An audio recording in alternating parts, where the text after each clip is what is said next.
gentlemen, can I invite you to take a seat, please? We would like to start. And if somebody, maybe Marike, can turn off the music, that would be super great.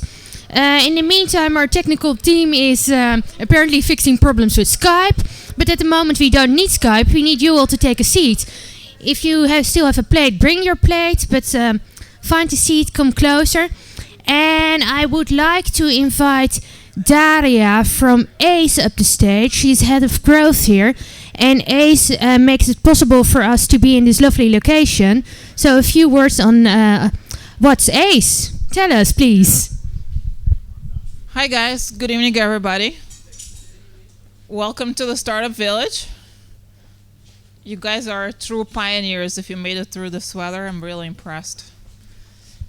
Tough Dutch people. Yeah, so I would like to say a few words about ACE. First of all, welcome. We are a university incubator. We help tech people like yourselves to start companies.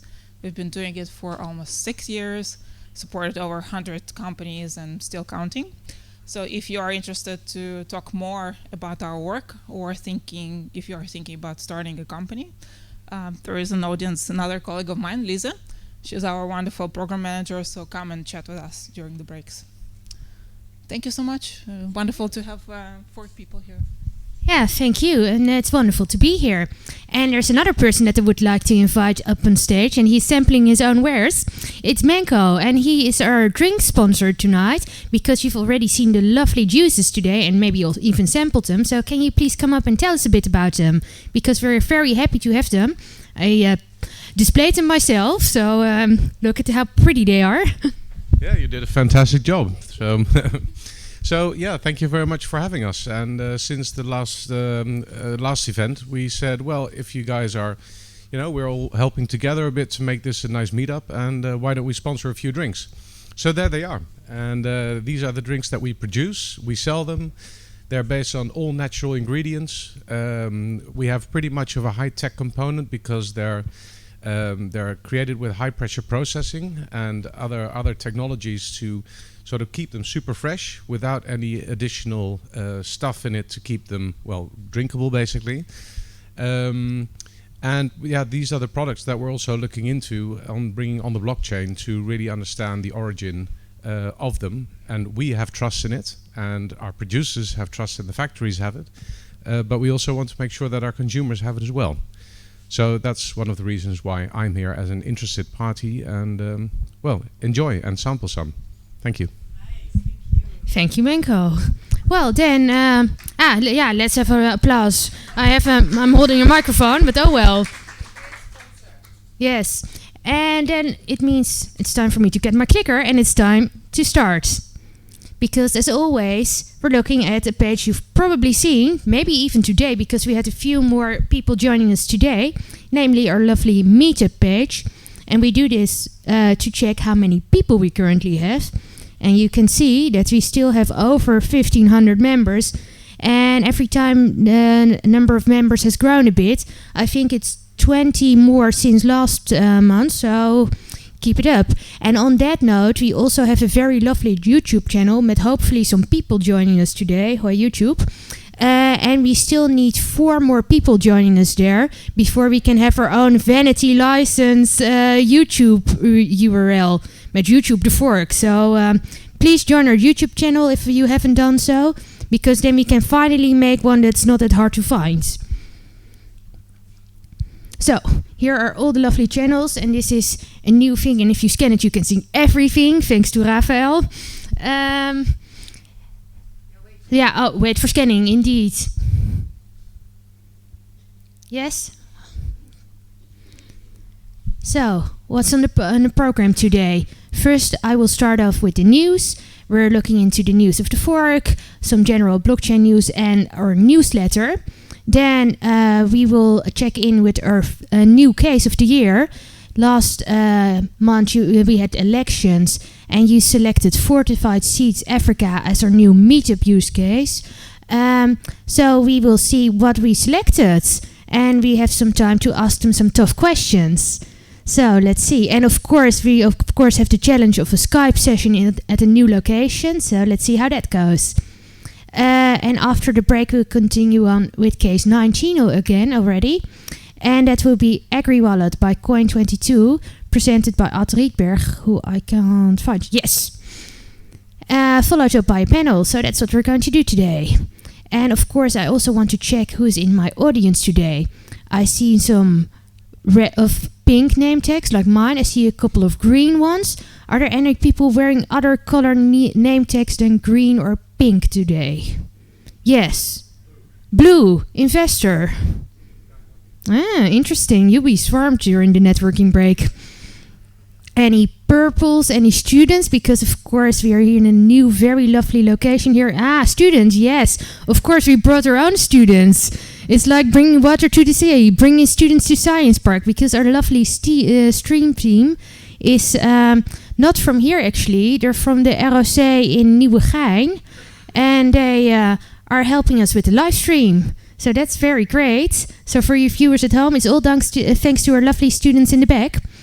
Back to the name tags. Who's here for the first time? Ooh, most people. Who's at one of our meetups for the first time? Because maybe the location threw you off.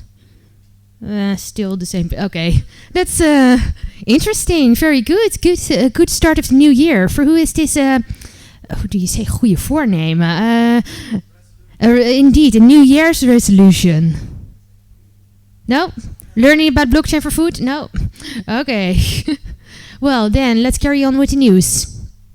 First of all, Happy New Year to all of you. Look at your left, look at your right. Oh, I think I'm not being stereo on YouTube.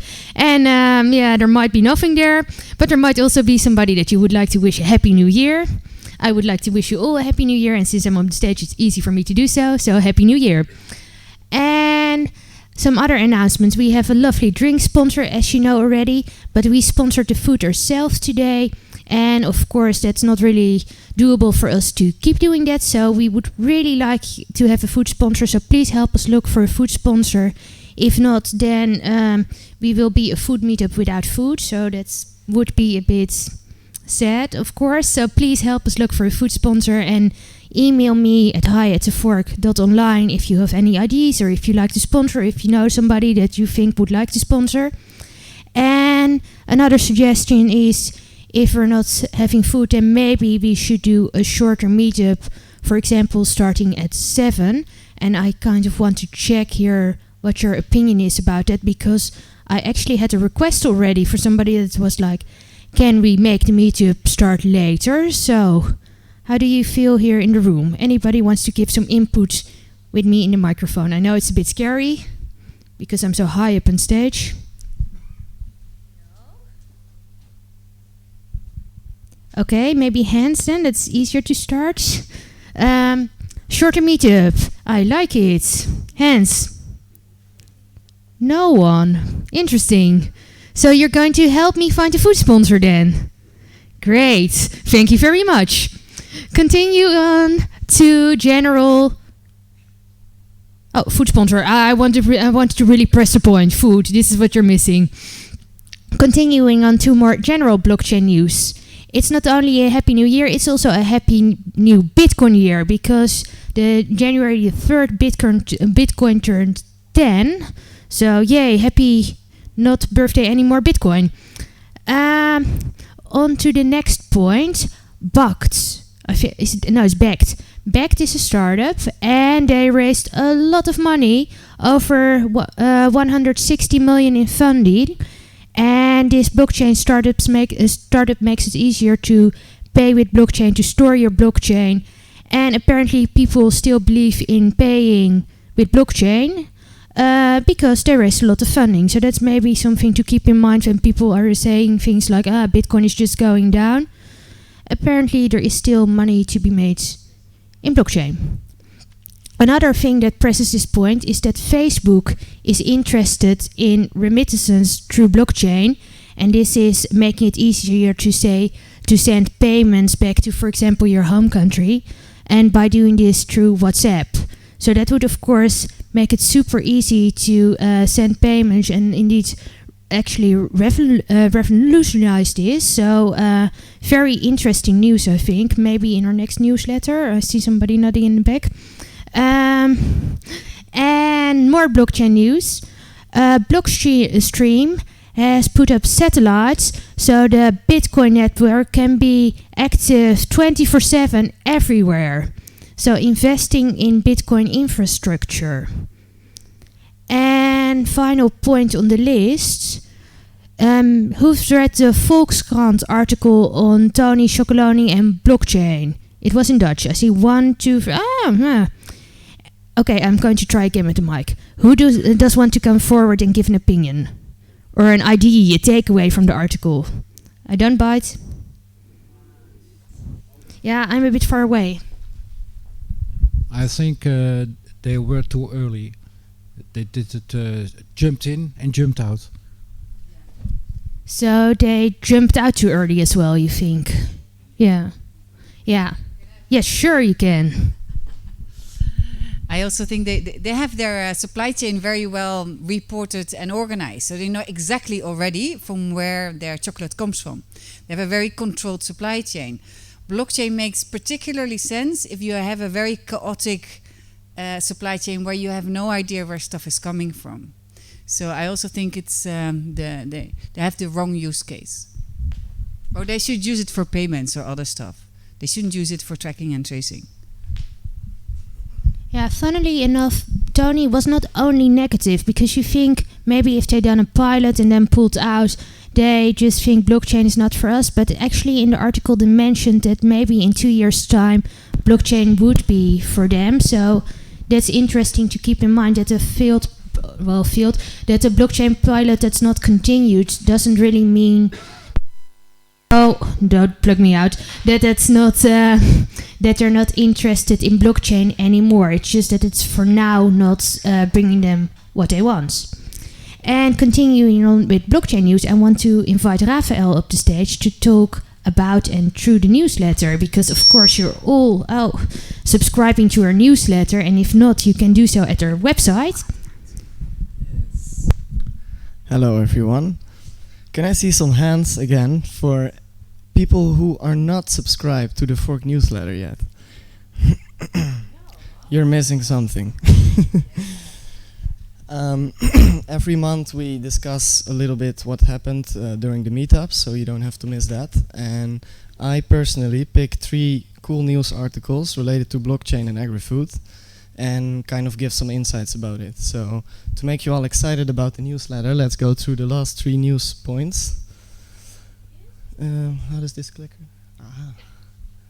So first article I liked to see was that ING sees great potential in blockchain technology. They were one of the first banks to... did I click back? Yeah. They were one of the first banks to really invest a lot in blockchain. I'm not sure about that fact, but... So what they did, in the article you find information about all the projects ING invested in, and they also, one point they mentioned in the article is that the role of ING in a financial transaction, it took them, instead of 4 hours, half an hour to fulfill their role, is what the article said. And I was thinking, what is exactly the role ING still plays in this transaction? So it kind of makes sense to me that they're investing in it, because I think banks also know that there's this new technology that could potentially disrupt them. Another very interesting point is, a lot of people tell me, or everyone, when you talk about blockchain, mostly on birthdays, a blockchain is only as good as the information being entered into them, which is true, but we're also working on new technologies to improve the data entry. For example, chemical barcodes. There's now a company that's working on chemical barcodes to trace food products, so we can know which bean of coffee or, well, nutmeg or any product that you can't put Internet of Things sensor on every product, or liquids, gases, can also trace through chemicals. And they didn't really bring out any solution yet, so they're working on it now, but if this is going to be a success, it would be revolutionizing. And the last point, yeah, there's not really, there's a lot of insights there. You should read the newsletter, because you can find all the industry leaders' opinions about blockchain technology in 2019. Really cool article. So Yeah, that was it. Fortified seeds. Well, not yet. Although I think I'm going to look at Chris in the back to already get Skype ready. But we still have some time. And of course, it's the new year. And it's a new year for blockchain and food. And you don't dare to come through the mic. So I can see how far it reaches. And I will ask you, do you have any New Year's wishes for blockchain and food? Or for this meetup maybe? So... Nah, I think I will go somewhere. So, let's see. Oh, that's it. Okay, come to me. Blockchain and food wishes. Okay, I can reach you. I don't have any blockchain and food wishes, sorry. But I'm interested to see what was going to be said because it's my first time here. So, Yeah, this will be the year for blockchain and food, we hope. Blockchain and food wishes. Well, I'd like to maybe understand if that's... Well, who, if any, will be the dominating market leaders in this area? In blockchain and food. In blockchain and food. Yes. And I'm not sure there will be any, and I'm not sure if it's right or wrong, if there is, but I'm just very interested to see how that's going to develop. If we're going to get the next, let's say, Microsoft 95 in the blockchain for food area, or that is going to be as reasonably dispersed as it is today. Behind you, I have one of our architects. Does he have any input on it? Yeah. And I'm going to give a suggestion on the technical problem. I'm going to give a suggestion in the meantime. It's very old school. Let's move to the front. Ah, that's nice. Amazing. Come closer. It's very Yeah. scary, but it's great. Once you're there, it's great. And it helps with technical Yeah. education. Thank you, Kirsten. Yeah, well, I have a New Year's, what was it? A New Year's resolution, best wish for blockchain and food. I think if we're really going to do this like decentralized, then there is not going to be a market leader. And that would be a wish for me, like make it really decentralized, make it really peer-to-peer, and store all these proofs in open public ledgers so anyone can use it. That would be my wish, yeah. Yeah, I was half and half expecting you to say that. Very good. Do you have a blockchain and food wish? At the moment, I don't. Maybe next year. We'll come back a bit at you. Chris, how are we doing on getting the Skype up the screen? Oh, well, let's get to work then. Yeah. Because I can ask everybody about the blockchain and food, but people are looking at their phones and shying away from me. So I think it's time for me to get safely back up on the stage, so everybody can look up again. And then, oh, this is very interesting.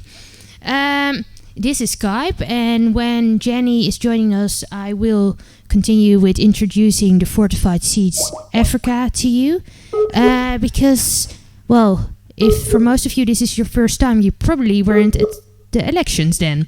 So, who voted last time? Oh yeah, lots of hands. Very good. Then, it's totally new to the rest of you. We just selected the case that we will follow for 6 months. Follow and advise. And we will do this as the FIB meetup, so the Food Integrity Blockchain meetup, with input from the Blockchain Lab Amsterdam. And this is something we also discussed in earlier meetups. What's the Blockchain Lab Amsterdam?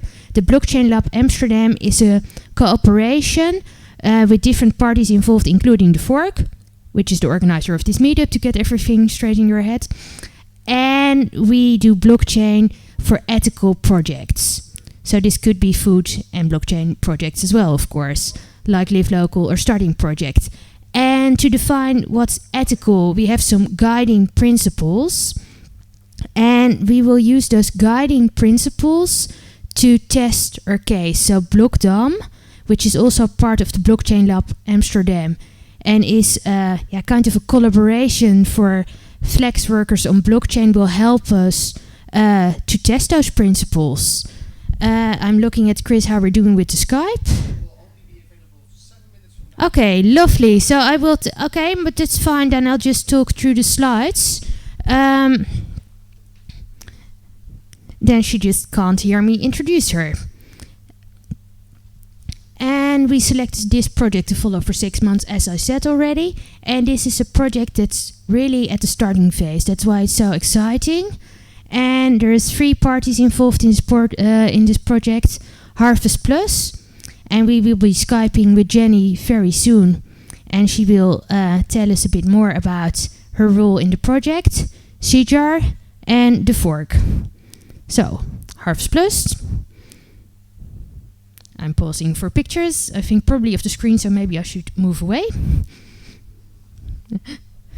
Seedjar. Oh, sorry. I saw a picture going up. Nope. And The Fork. So, bio-fortified seeds. Last time there was some confusion about what are actually bio-fortified seeds. And I explained it very well to someone in the audience. Raphael? Tell us, please. Yes. Fortified seeds, what I understood were the seeds that they not genetically manipulate, but do they actually, I don't know how, but somehow manipulate to give them more nutrients and basically make them more nutritious for people in emerging countries which need more vitamins, minerals, everything we need. Indeed, so it's seeds, for example, different kinds of grains with added vitamins, for example, vitamin D. So why would you do that? Well, to combat malnutrition, because sometimes if you just eat the staple foods, then you're missing out on very important vitamins and minerals, and if you can add them to those foods, then you can get it with a not as varied diet as our lovely juices. You can still get your vitamins and stay healthy. So the bio-fortified seeds, the name already of the Fortified Seeds Africa, the name already says where we focus. We focus here on Africa because, of course, this is mainly a solution for developing countries where it's hard to get all the food of all the vitamins and minerals you need without these kinds of solutions. And this pilot project is in Nigeria, and I see a hand going up. Please walk to the microphone because I can't reach you. I can also talk very loud. That's fine. All right. No, I have a question about the fortified seeds. I'm wondering if it's only for malnutrition and extra minerals for people, or also is it also taken into account like the climate in Nigeria? Because not all seeds will be. That's a very good question, and I think I will keep that for Jenny actually when she's joining us, if you don't mind. Because I can go make something up, but actually I don't know the answer myself, so we're keeping that one. So I already kind of lifted here the tip of the curtain here. As I told you, we are starting at the beginning. This project is at the very, very beginning stage, as in the contract is not even signed yet to finalize this project. So these parties have joined together and have an idea on what they're going to do. Namely, they want to do research and write the white paper down below. But of course, we're now in the very, very early stages, earlier than with Unity, and it means that we can maybe even influence this process a bit more. So it has upsides, it has downsides. Of course, the downside that there is not much at the moment now to learn from yet, and it's all very conceptual yet. But in the upside, our input is very valued here. Well, Blocktime, I already told you, will help us give input here, because lots of people joining us here today are maybe new to blockchain for food. So we're bringing in some people that have some more experience with blockchain to help us advise the bio-fortified seed Africa. Well, does that mean that we don't need a case team? No, it doesn't mean that we don't need a case team. We had a case team helping us with Unity, but they all are retired now. So, of course, we can use some more members that think I want to put some work into this, do some research, and really help the bio-fortified seeds Africa. Well, think about it, and if you're interested, you can always send me an email at hi@thefork.online, and we can use all the help we can get, I think. And then maybe next time you will be here at on this stage presenting. Sounds great, right? Holding the microphone, yeah, I see a team here. And I already talked about the guiding principles. So what are those obscure guiding principles then? Ta-da! Okay, let me read from the screen because all by heart is a bit hard here. In its ideal form, blockchain and distributed ledger technologies in general should have intrinsic technical qualities such as decentralization, transparency, immutability, pseudonymity, variability, and security. So I count 6 here, and those are all very important principles stemming from the manifest of the Amsterdam Blockchain Lab that we want to test with you and see how we could use those principles in writing the right paper, so the ID for the Fortified Seeds Africa. I'm now looking at Chris and the clock and how we're doing for Skype, because I really would like to bring in Jenny for some Q&A, because I have some questions, you all have some questions. So let's see. Yeah, she should be? Good. Yeah?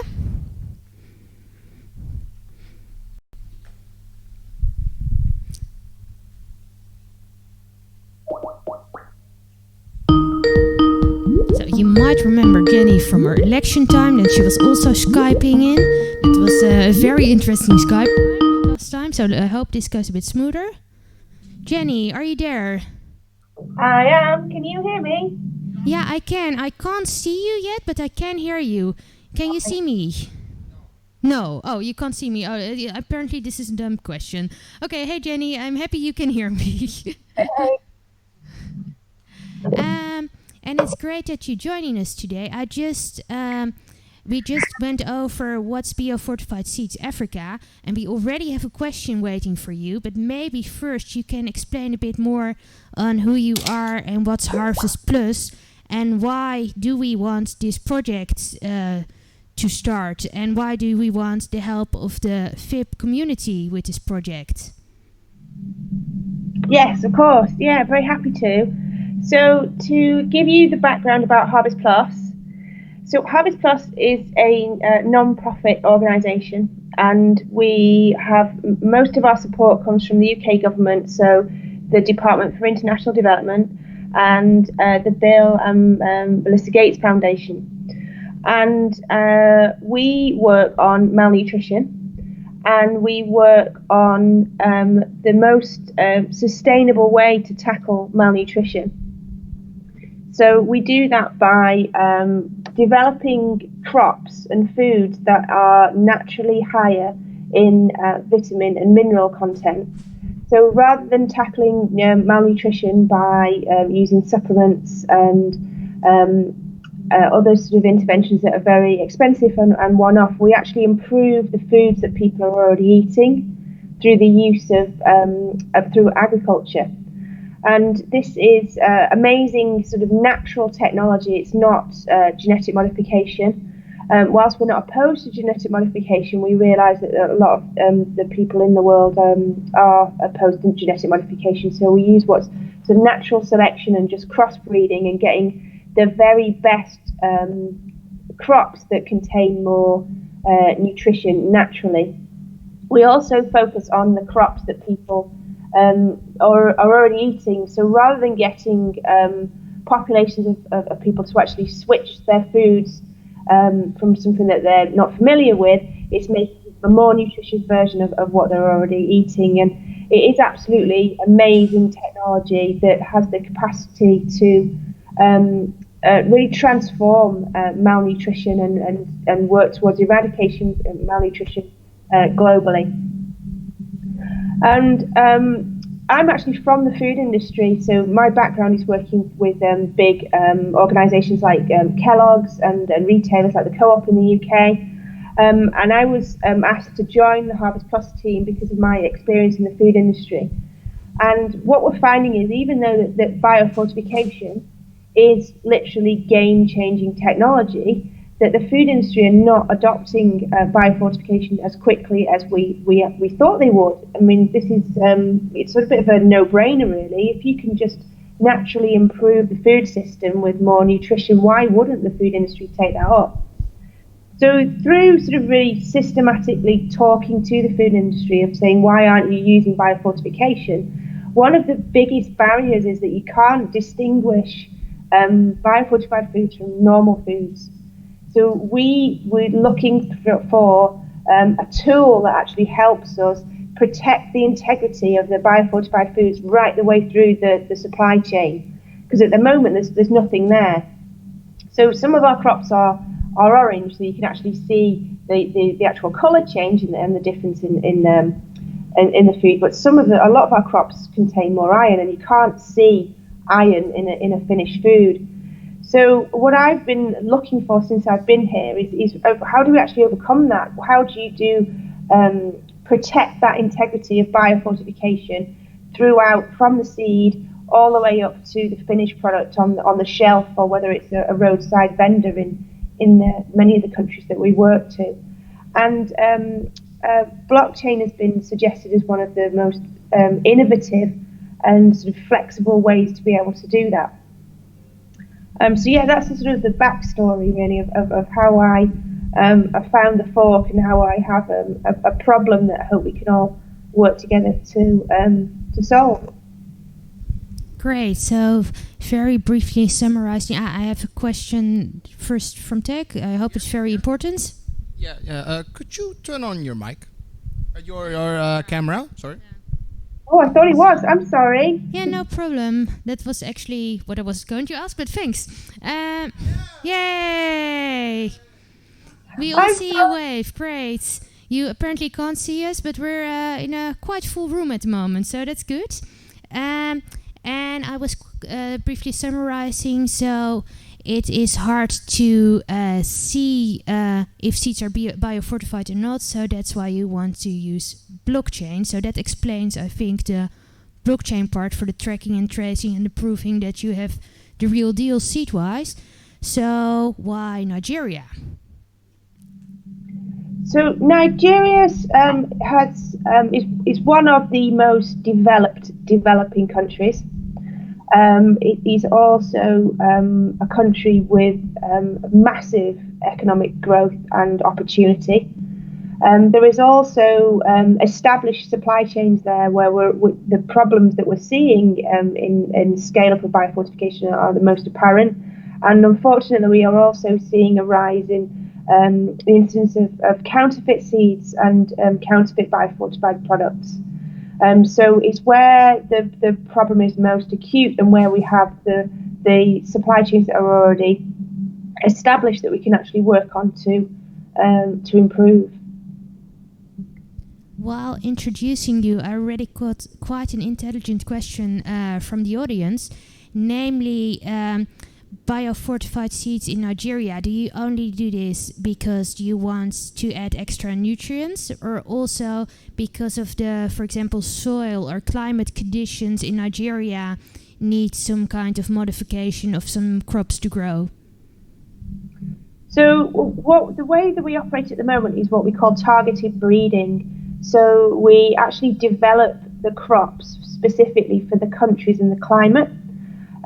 The crops that we actually develop are also more competitive on many of the other traits that farmers are looking for when they buy seeds. So it is climate smart technology. So a lot of the crops that we work on are actually more pest resistant, more drought resistant, and do have higher yields. So with each nutrient, it has a different sort of mechanism of how you actually get the nutrient into the crop. So some of it obviously does come from it's coming from the soil. But the technology that we use is crossbreeding of the seeds, so making the seeds actually better and they're able to either generate or absorb that nutrient from its natural surroundings. Great. I will ask some more questions, but first I'm looking at the audience. If we're not all looking at the screen with like glazy eyes, are there maybe some questions in the meantime? And for questions you have to approach me and talk into the scary microphone, but it's very appreciated. Come join me and talk into the scary microphone. Yeah. Yes. Maybe not so technical again, but for the seeds, I know that a lot of farmers what they do for the harvest is that from the seeds they keep something apart, which they use again for the next harvest. So are your seeds, do farmers have to buy the seeds every time for you, or can they like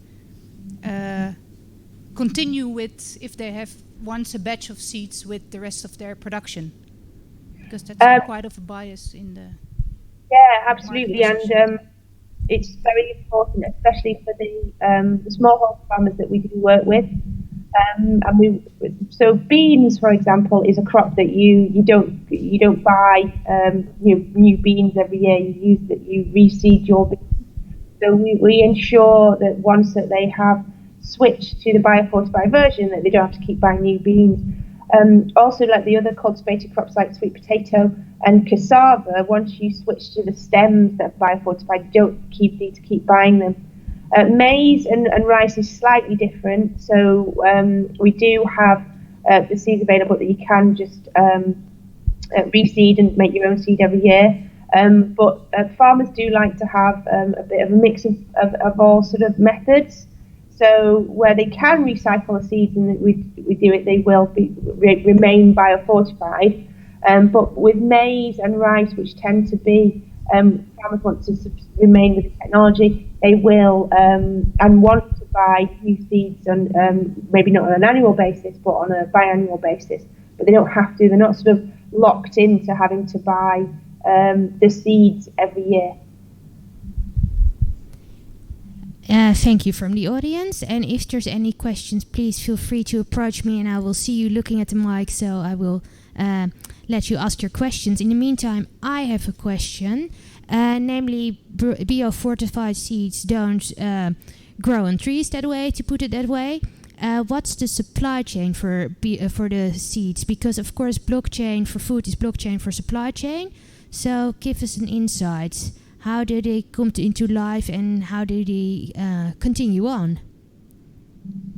So I'll give you sort of how it works, and which sort of it will also explain what the sort of business model is of Harvest Plus.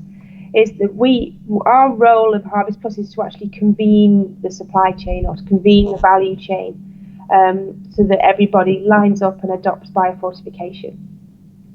So we work with what are called the agricultural research centres, and we commission them to develop the seeds.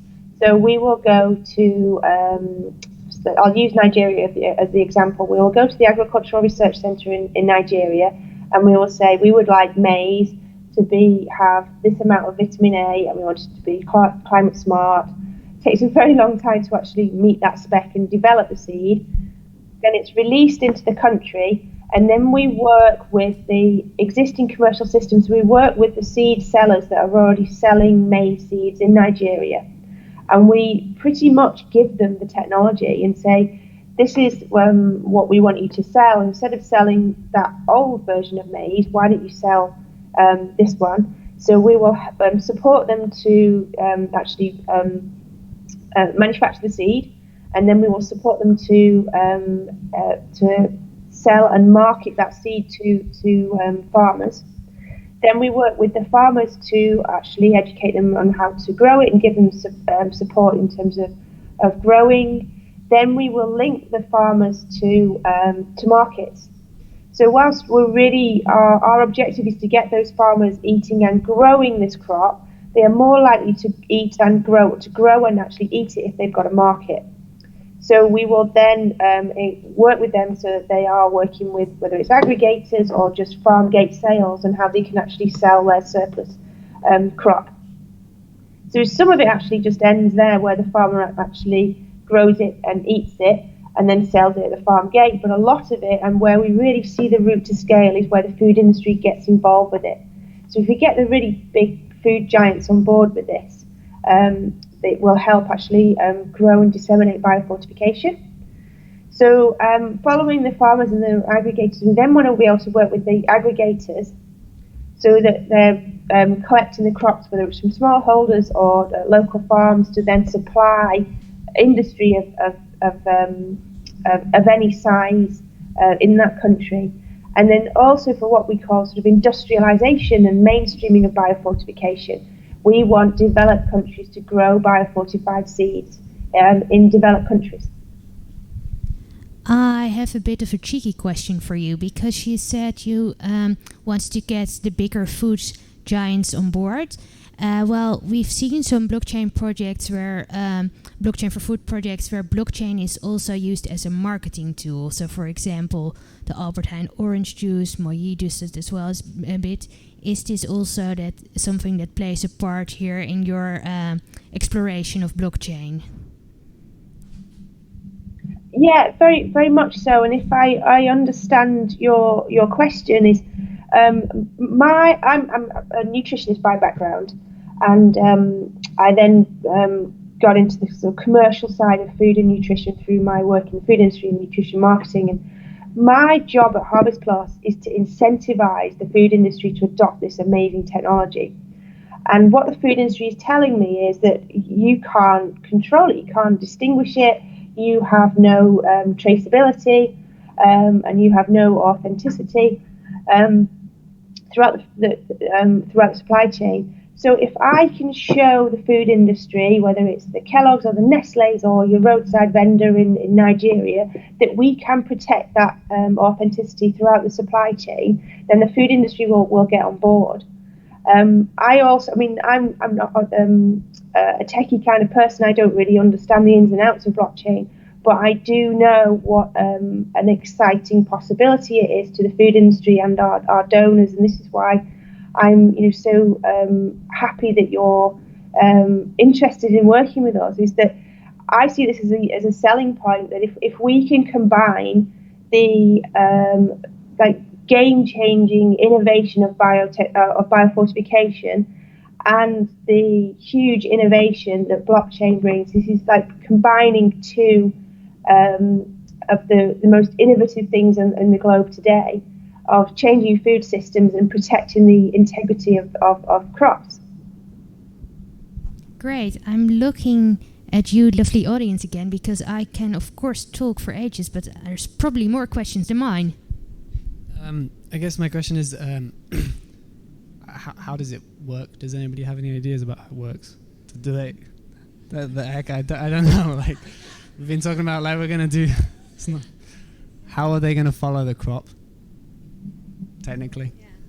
Well, that's also something, of course, that we're going to figure out together during the 6 months that we are following Harvest Plus. So indeed, with blockchain for food, there's always the problem that you have a physical product and a digital blockchain, and how do you get the two together?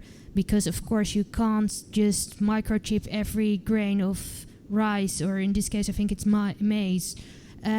So that is a problem, and that's, I think, something that Jenny, well, I'm looking at Jenny, but Jenny can't answer right now, but that we have to figure out together. And I'm also looking at Bart right now. Yes, yeah, getting a thumbs up. That's always great. And yeah.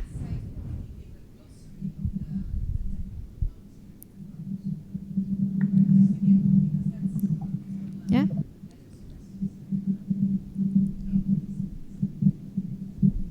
Yeah. So basically, what we are going to do together with Harvest Plus is that we're going to look at this blockchain phenomenon, which is like you have to see it as a public infrastructure. So it's a bit like the internet is also a public infrastructure. So once you put information on the internet, anyone can read the information. So, and there was a time in the 90s where we put information on an intranet inside a company. So then only your company or people allowed in your network can view that information. Now the thing is with this supply chain and this tracking, that it's interesting for suppliers to put proofs of their production, and so of a single grain is difficult, but of a box, for instance, it's more easy. You put the proof on a public blockchain, and then anyone can see the proof. Anyone that knows how to read the proof can see the proof, and that is actually the way it works. Because anyone can see the proof. So if you know how to deal with it, you can track the product in each step. And then of course you have this challenge of people entering data into the blockchain. That's where stuff goes wrong. But once it is there, you can actually follow it, and you can look back. And as Kirsten pointed out at the beginning with the aspects, I think 6 aspects of blockchain. So it's but a very important one is that's immutable, and it's time-stamped. And these proofs, so they are immutable and time-stamped. They're for the public to read, and therefore you can be sure that this proof is there and that it's genuine. And so that's basically how it works. And then we have all these challenges, like how are we going to make this insightful for people, or insightful only for the companies that it need to be insightful for, and how can we make sure that nobody puts in wrong data, because that's a challenge. Yeah. So, any more questions? Oh, more questions? Oh yeah, question.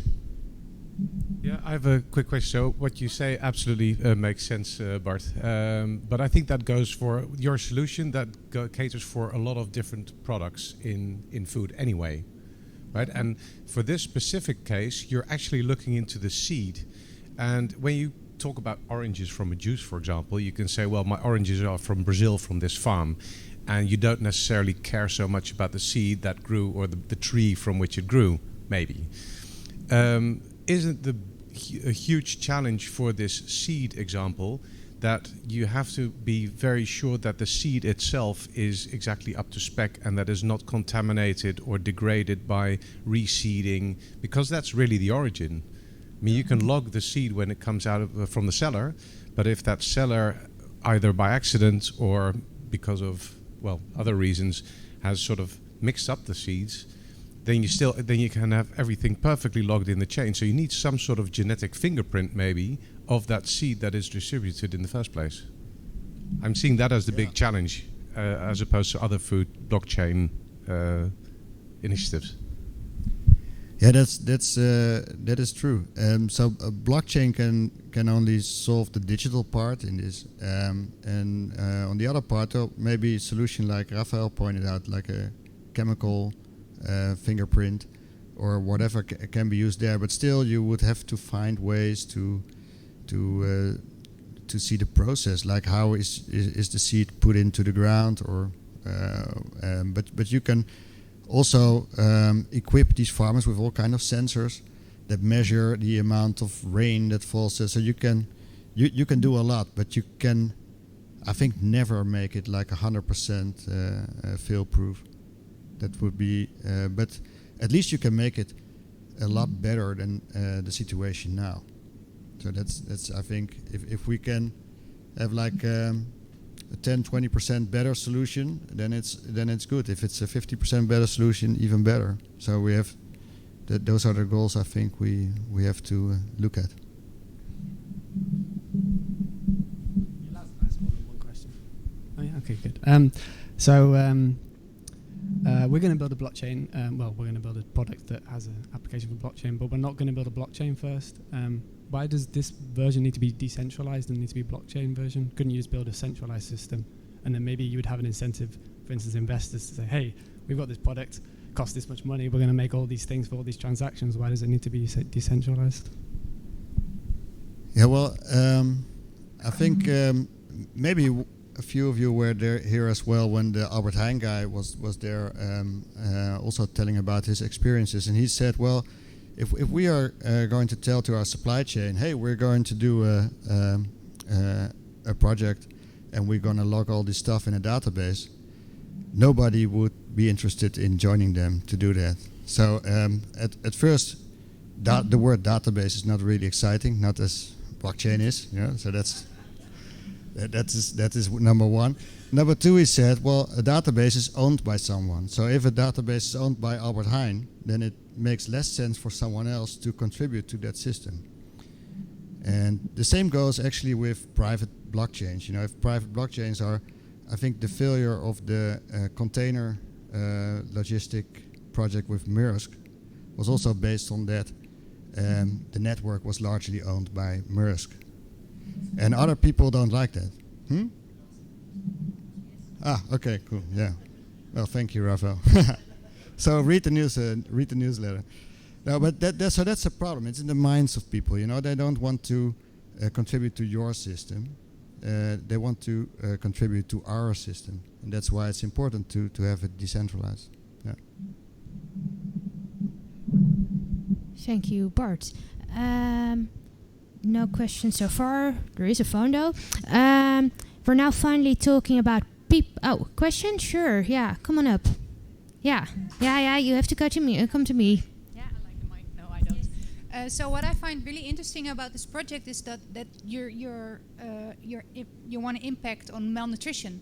So you're targeting low and middle income countries, and I'm not that much into the blockchain technology and applications now, but I think this technology starts in Nigeria, but it also the end consumer is in the end in Nigeria or regional. So your supply chain is also or local or very regional, and I think that's also quite new for this at least, and how low and middle income countries can use blockchain technology as an innovation. And I was wondering if you already thought about how that would. Maybe you're talking about the bigger Kellogg of the world, and if they're also have a large market only there. Because if you have fortified seeds, those are the people you want to reach.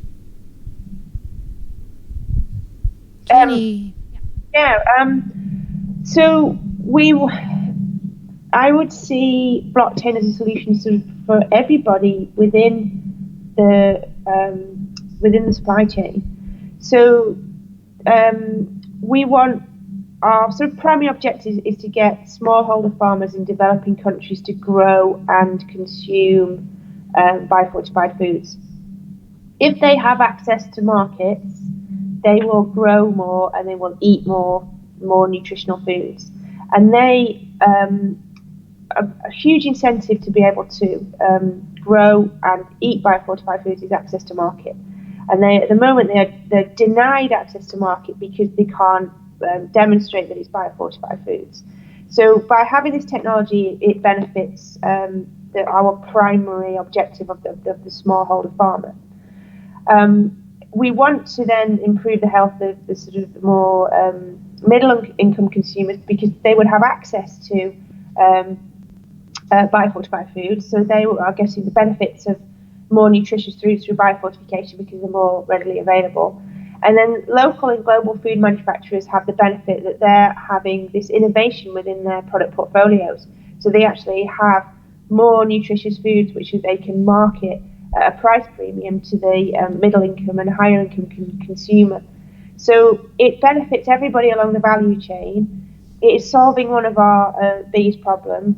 It is improving the entire food system by making it more nutritious.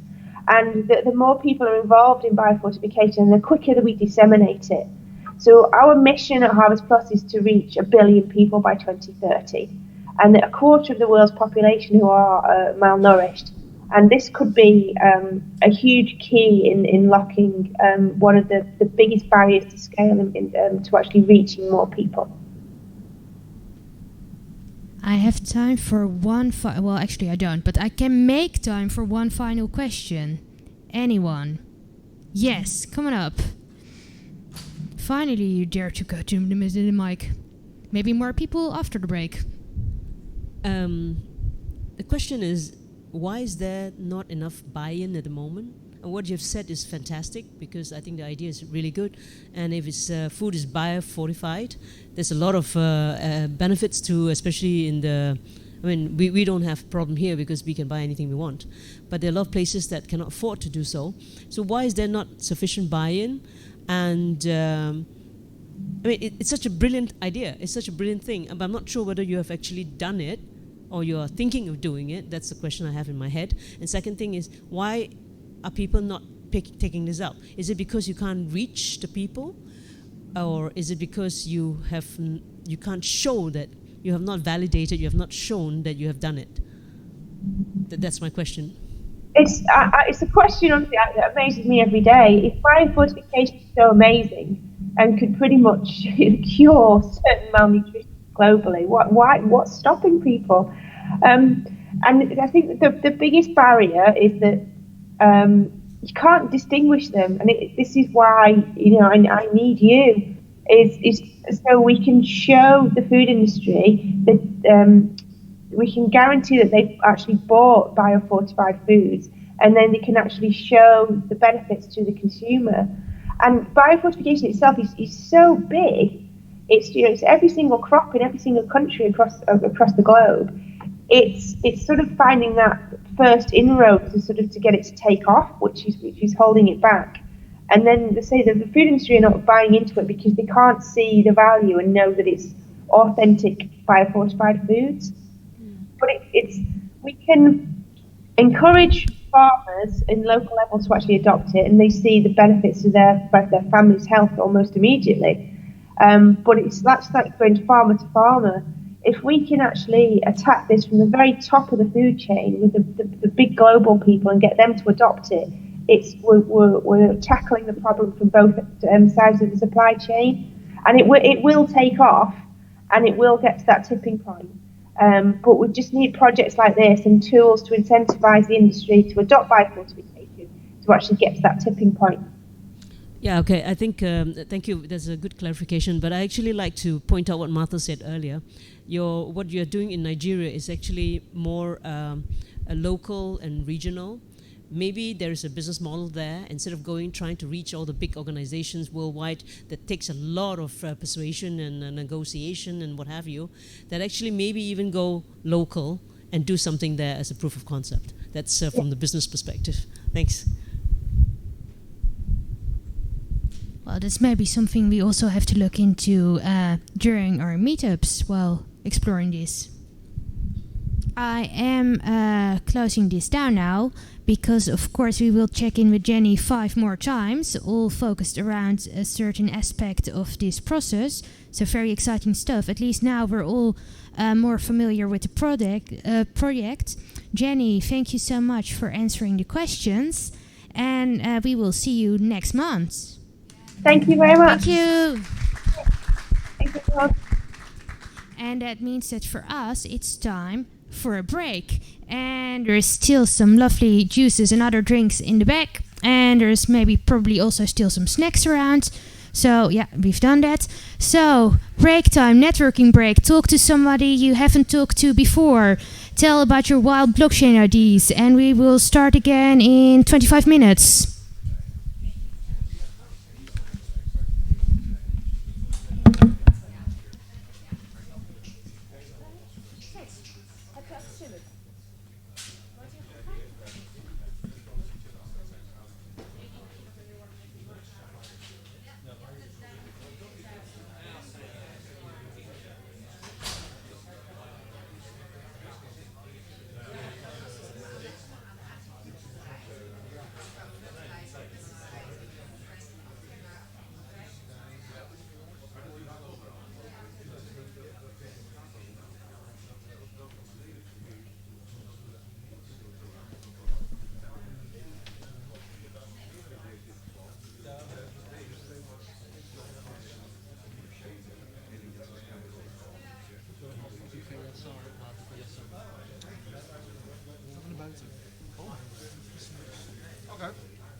Dan komen ze op tegelijk weer terug.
wachten voor ons fucking ding. Ja, we moeten met mensen praten.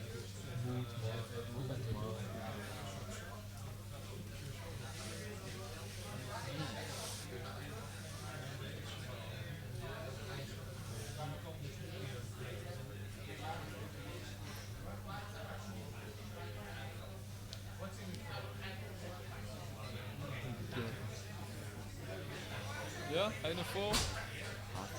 Mistakes? Nee. Nee? Ik had het niet. Ik vind het super leuk. Alleen als het socialiseren. Nope. Het kan je brain op nul gaan vallen. Het is niet socialize. I'll socialize for you. I'll open up the conversation and then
Ladies and gentlemen, oh, it's very warm here. I think the heating is coming down over here. I would like to invite you to take your seats because I'd like to start again. And of course, we're all very excited about case 19. So please come join me. Oh, the screen still says break. Let's change that. Yes. Take your seats, please. Bring your drink, bring your friends. Yes, indeed. Bring a snack if you want to, if there's still any.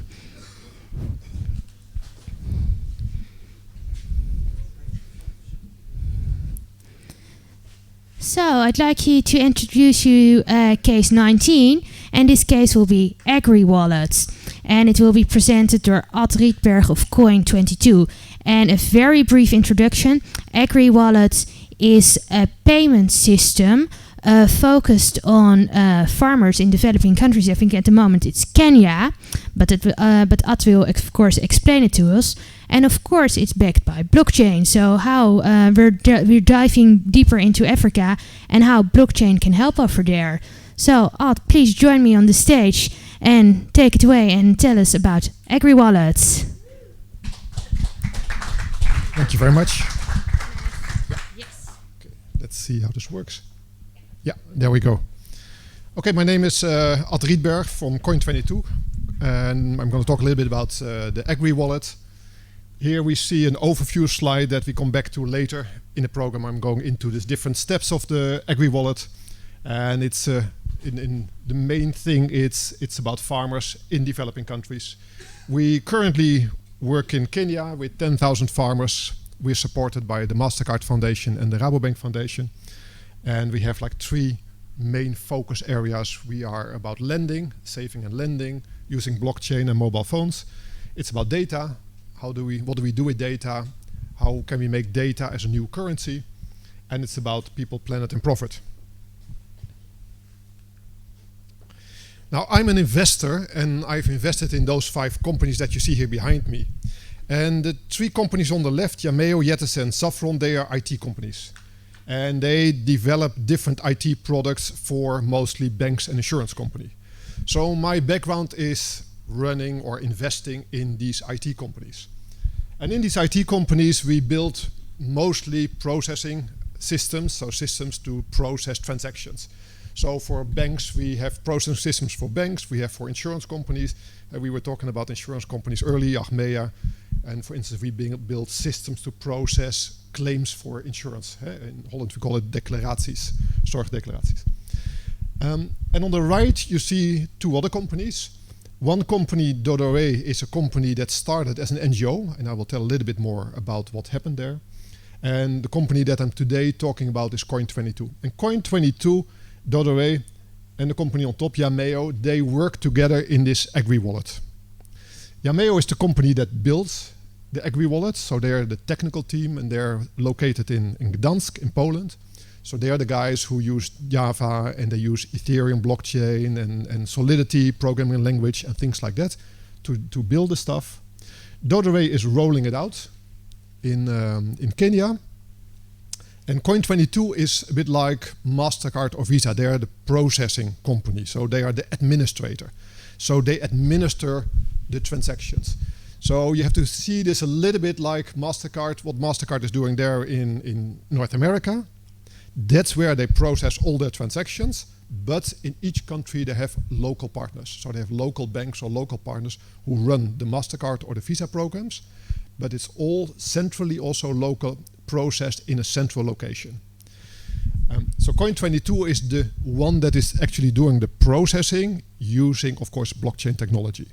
So we have the local processing done here in Amsterdam, and that means we have to comply with whatever rules there are related to payment processing, blockchain processing in Amsterdam.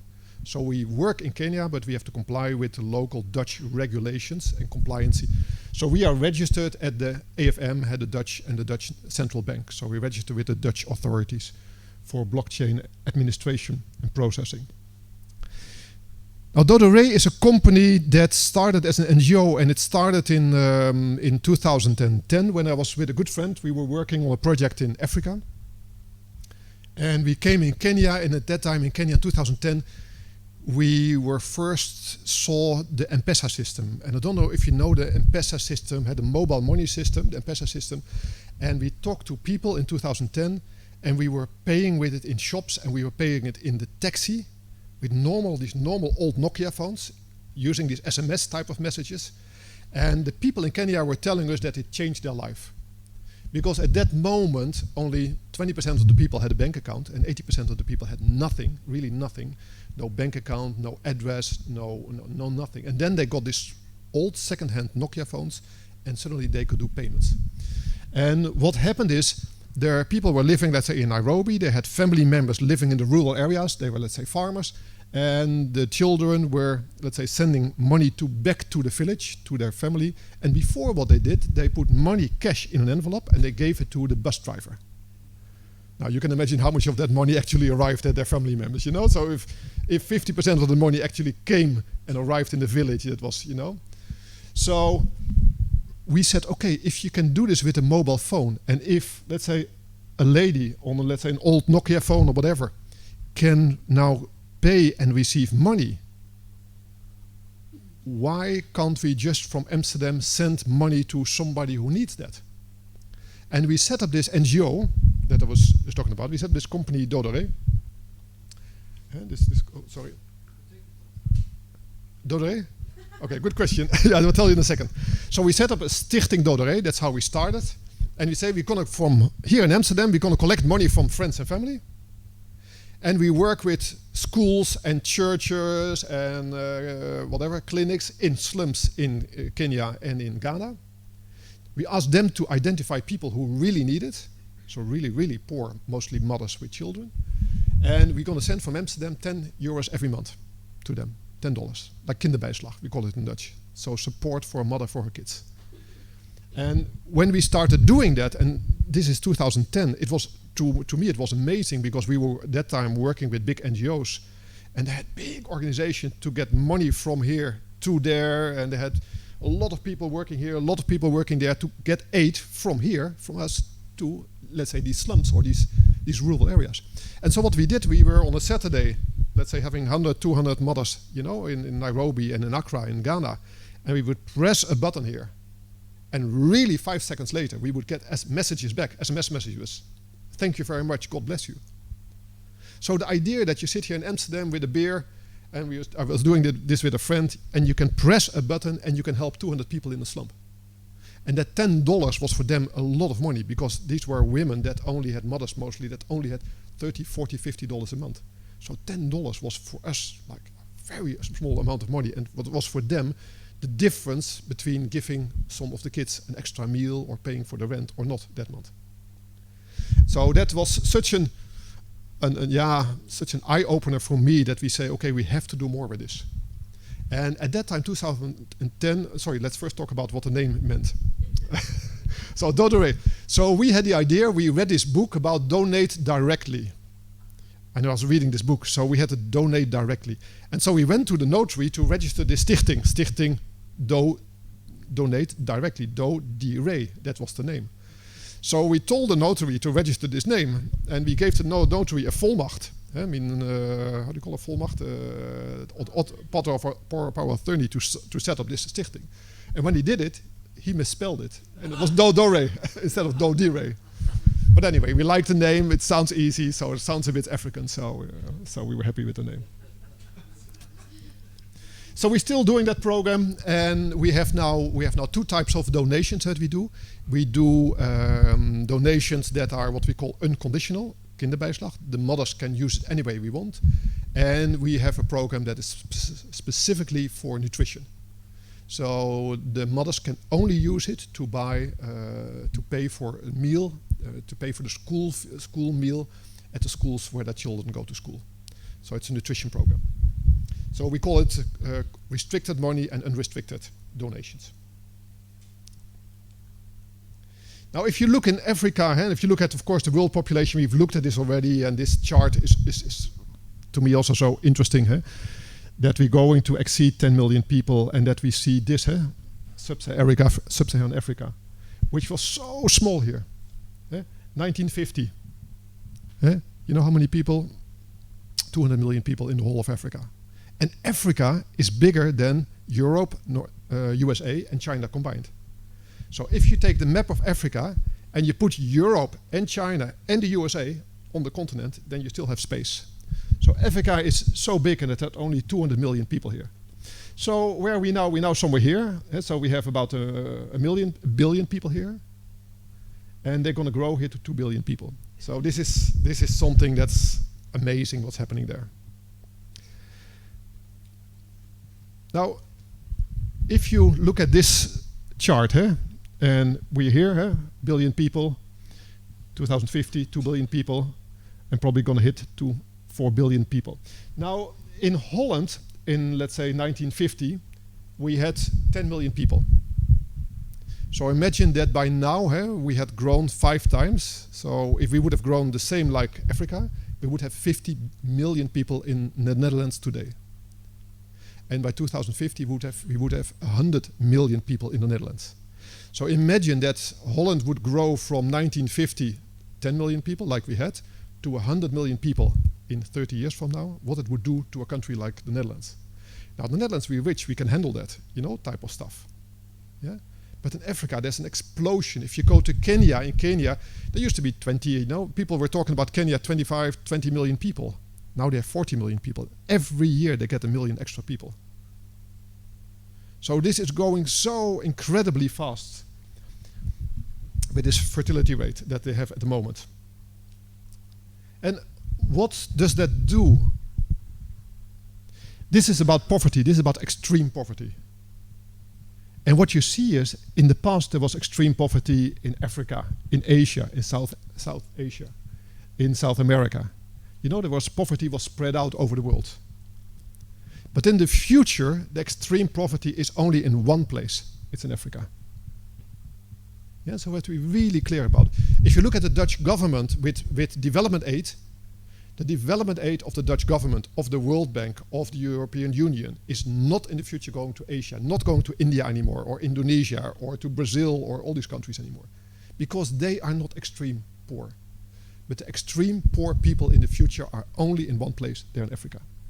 So I think what you're doing with the fork, with fortified seeds for Africa, Africa is the place that needs some additional help. We need to think about what can we do in Africa to help them with this enormous population explosion and the persistent poverty that they still have. Yeah.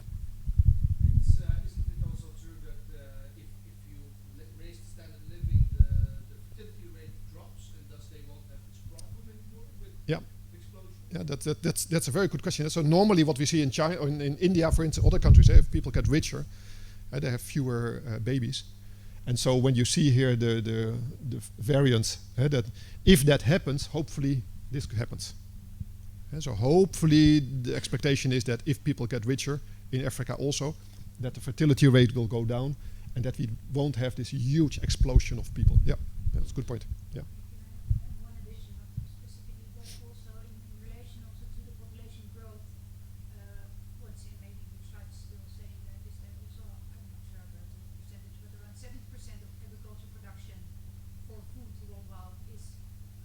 Yeah. Yeah. So they're also our main food producers. Yeah. Yeah. Which is another reason why the population is so high, because actually since they're children, because they're laborers. Yeah, labor on the farm. Yeah. Yeah. It's an investment. And why it's important that they need more assistance. Yeah. Yeah. Good point. Okay, so what's the Agri-Wallet about? Now, if we look at the food production, then we see here, for instance, with maize, but we can do the same thing we can do with potatoes, for instance, So the Netherlands, we see 20 tons per acre. Africa, we see 2 tons per acre. And, like if you look really at the crop, in Holland, it will look like this. Big, nice, green, high crop, full of seed, And Africa, they use lousy seed. They don't use fertilizer. They don't have irrigation system, and it looks like that. And because of that, the average yield per acre is really things like 10% of what we have in the Netherlands.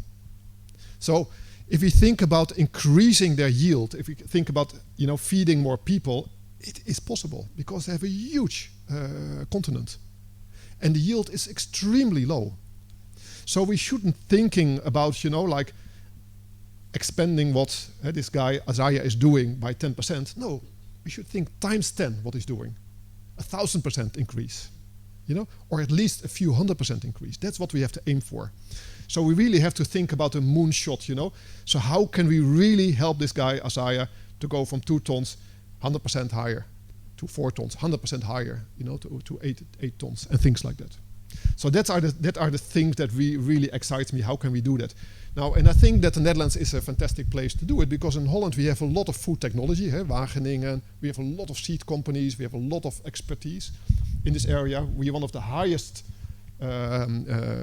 productivity per acre we have in the Netherlands. So let's use some of that expertise, bring it to Africa, and add some technology from smart people like yourself here in the room, and funding that we have from, you know, the banks or the governments and things like that. So what is Agri-Wallet all about? Agri-Wallet is a supply chain financing tool where we link the farmer in the middle to 2 other parties in the supply chain. So the farmer has to buy inputs, and inputs are seeds, fertilizers, crop protection, stuff like that. And when the farmer, when he sells his stuff to a buyer, you know, that's the part of the supply chain that we follow and that we support with the Agri-Wallet. So the farmer has an account with Agri-Wallet, the buyer has an account with Agri-Wallet, and the input supplier. The input supplier are mostly stores. So in the village there's a store where they go to, and in that store they buy their seeds, fertilizers, and crop protection.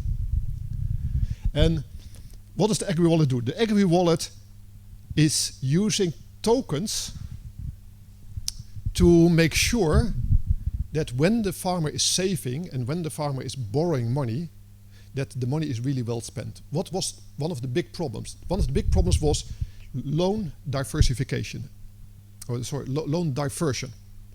So what it means is that farmers were taking loans from banks, but 66% of these loans were not used for the farm. They were used for personal consumption.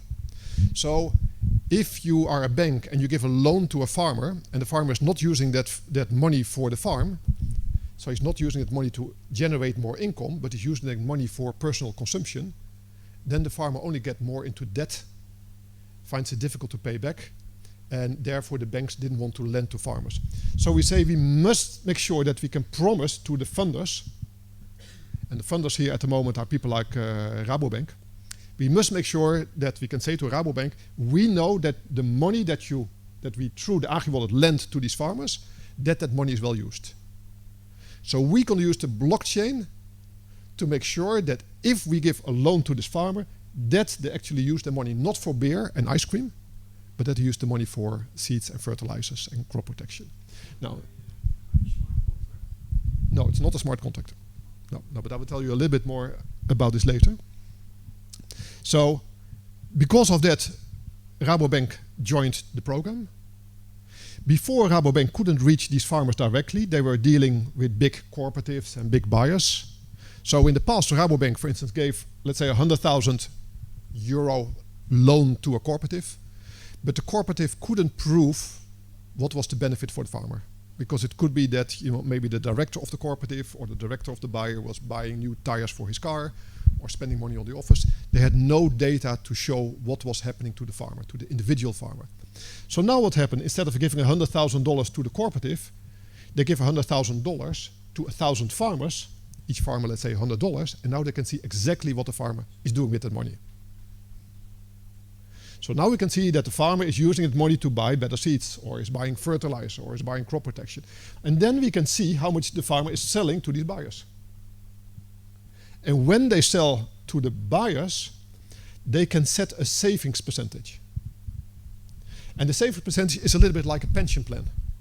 So you can say, I want 10% or 20% of my salary every month I get, I want that to go to a pension plan. Because if I don't do that, I know that by the time I'm 60 or 70, I don't have money for my pension. So this works a little bit the same. Once a farmer sets a saving percentage, then the next time he sells something, and let's say the saving percentage is 10%, then automatically 10% is exchanged from local currency into tokens. And these tokens can therefore only be used to buy inputs again. Yeah, so it's an automatic saving system where we automatically do the exchange from local currency, Kenyan shilling, into tokens. Yeah. So this money they get in the normal on their bank account or mostly in M-Pesa in Kenya, because most of these farmers have M-Pesa, the local mobile money system. And the savings and loans are basically restricted in the Agri-Wallet for inputs. Yeah. Now, when we started working with this program, I had the idea, and we were working on another project for a company called World Vision. And they liked very much what we were doing. And they say, we love what you guys are doing, but I don't know if you have heard about World Vision. World Vision is one of these huge NGOs. They have a $3 billion budget. They work in 100 countries. They have 38,000 staff. Yeah? So World Vision said there's like this huge, World Food Program and those type of huge Oxfam, these huge organizations. And they say, we love what you are doing here, but please, so this was before we start working with the blockchain, but you need to do something that can work in 100 countries anywhere in the world. So this cannot be just built on one banking system. It cannot be just built on the system of Rabobank. It cannot just be built on the M-Pesa system. Because M-Pesa is a great system, but M-Pesa is only in 5 countries in Africa.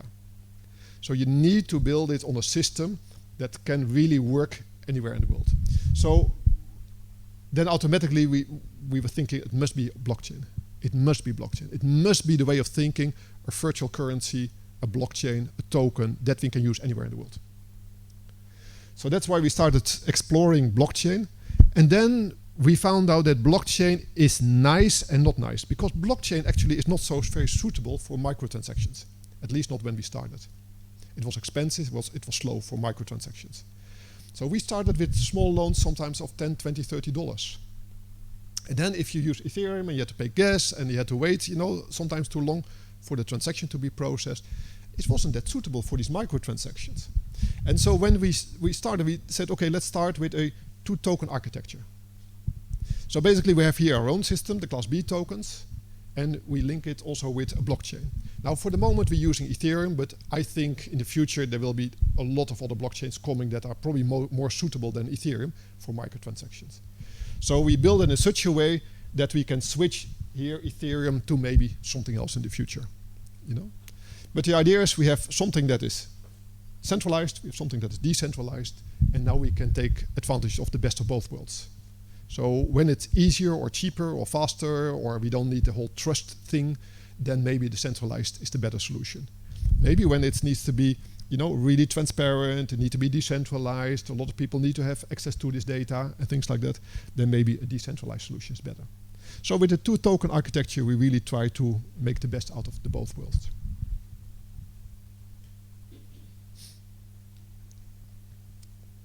Now then, the big problem was when you have these tokens and the blockchain and everything, how can we make sure that Nancy here is selling some fertilizer from Yara to a farmer, but he seems to have a smartphone, but she has one of these old, little Nokia phones. So we had to make sure it works on every phone. Because 80% of the farmers still has what Nancy has, an old Nokia phone, a text-based phone.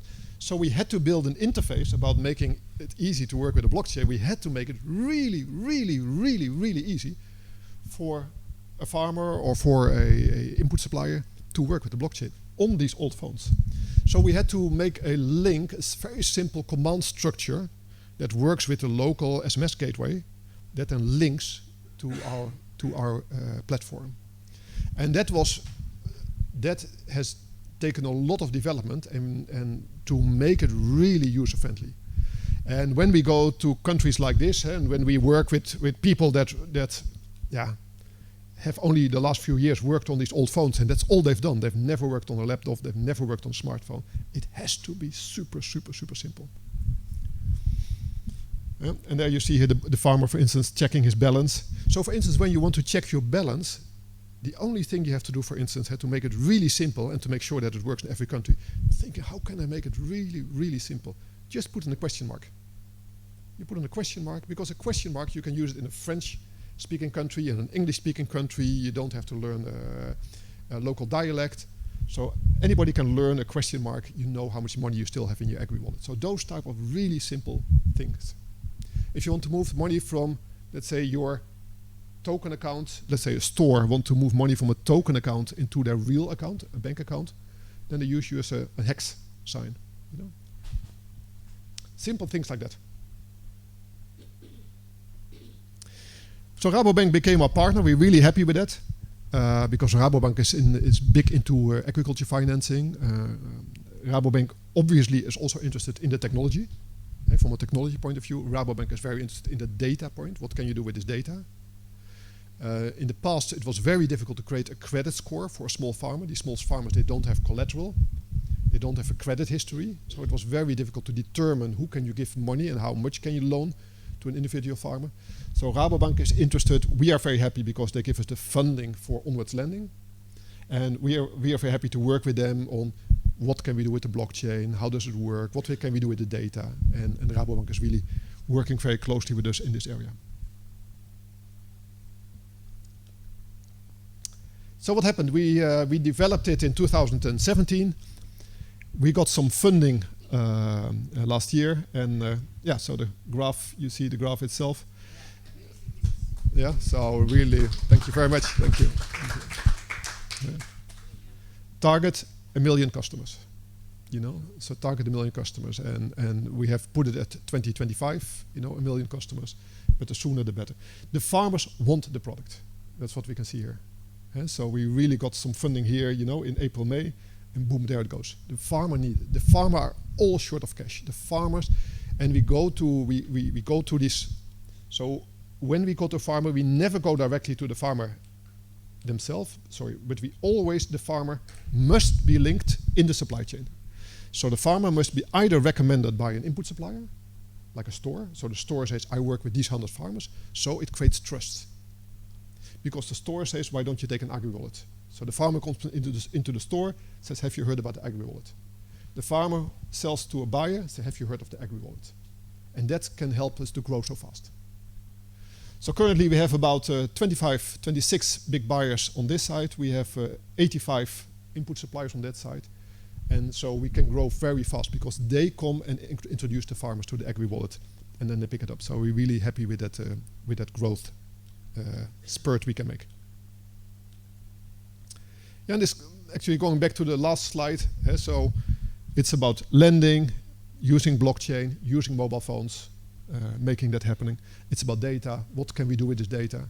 What can we learn from this data? How can we use this data to do things different? And it's about, you know, agriculture performance, people, planet, profit. Okay, thank you very much.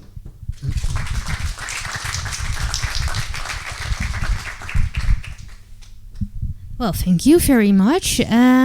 And are there any very pressing questions for now? Because you can also save your question, and it's something I really recommend time-wise, because we're going to do a panel, and then you can ask them at 3 people instead of 1. So are there any, for example, clarification questions that they need a pressing answer now?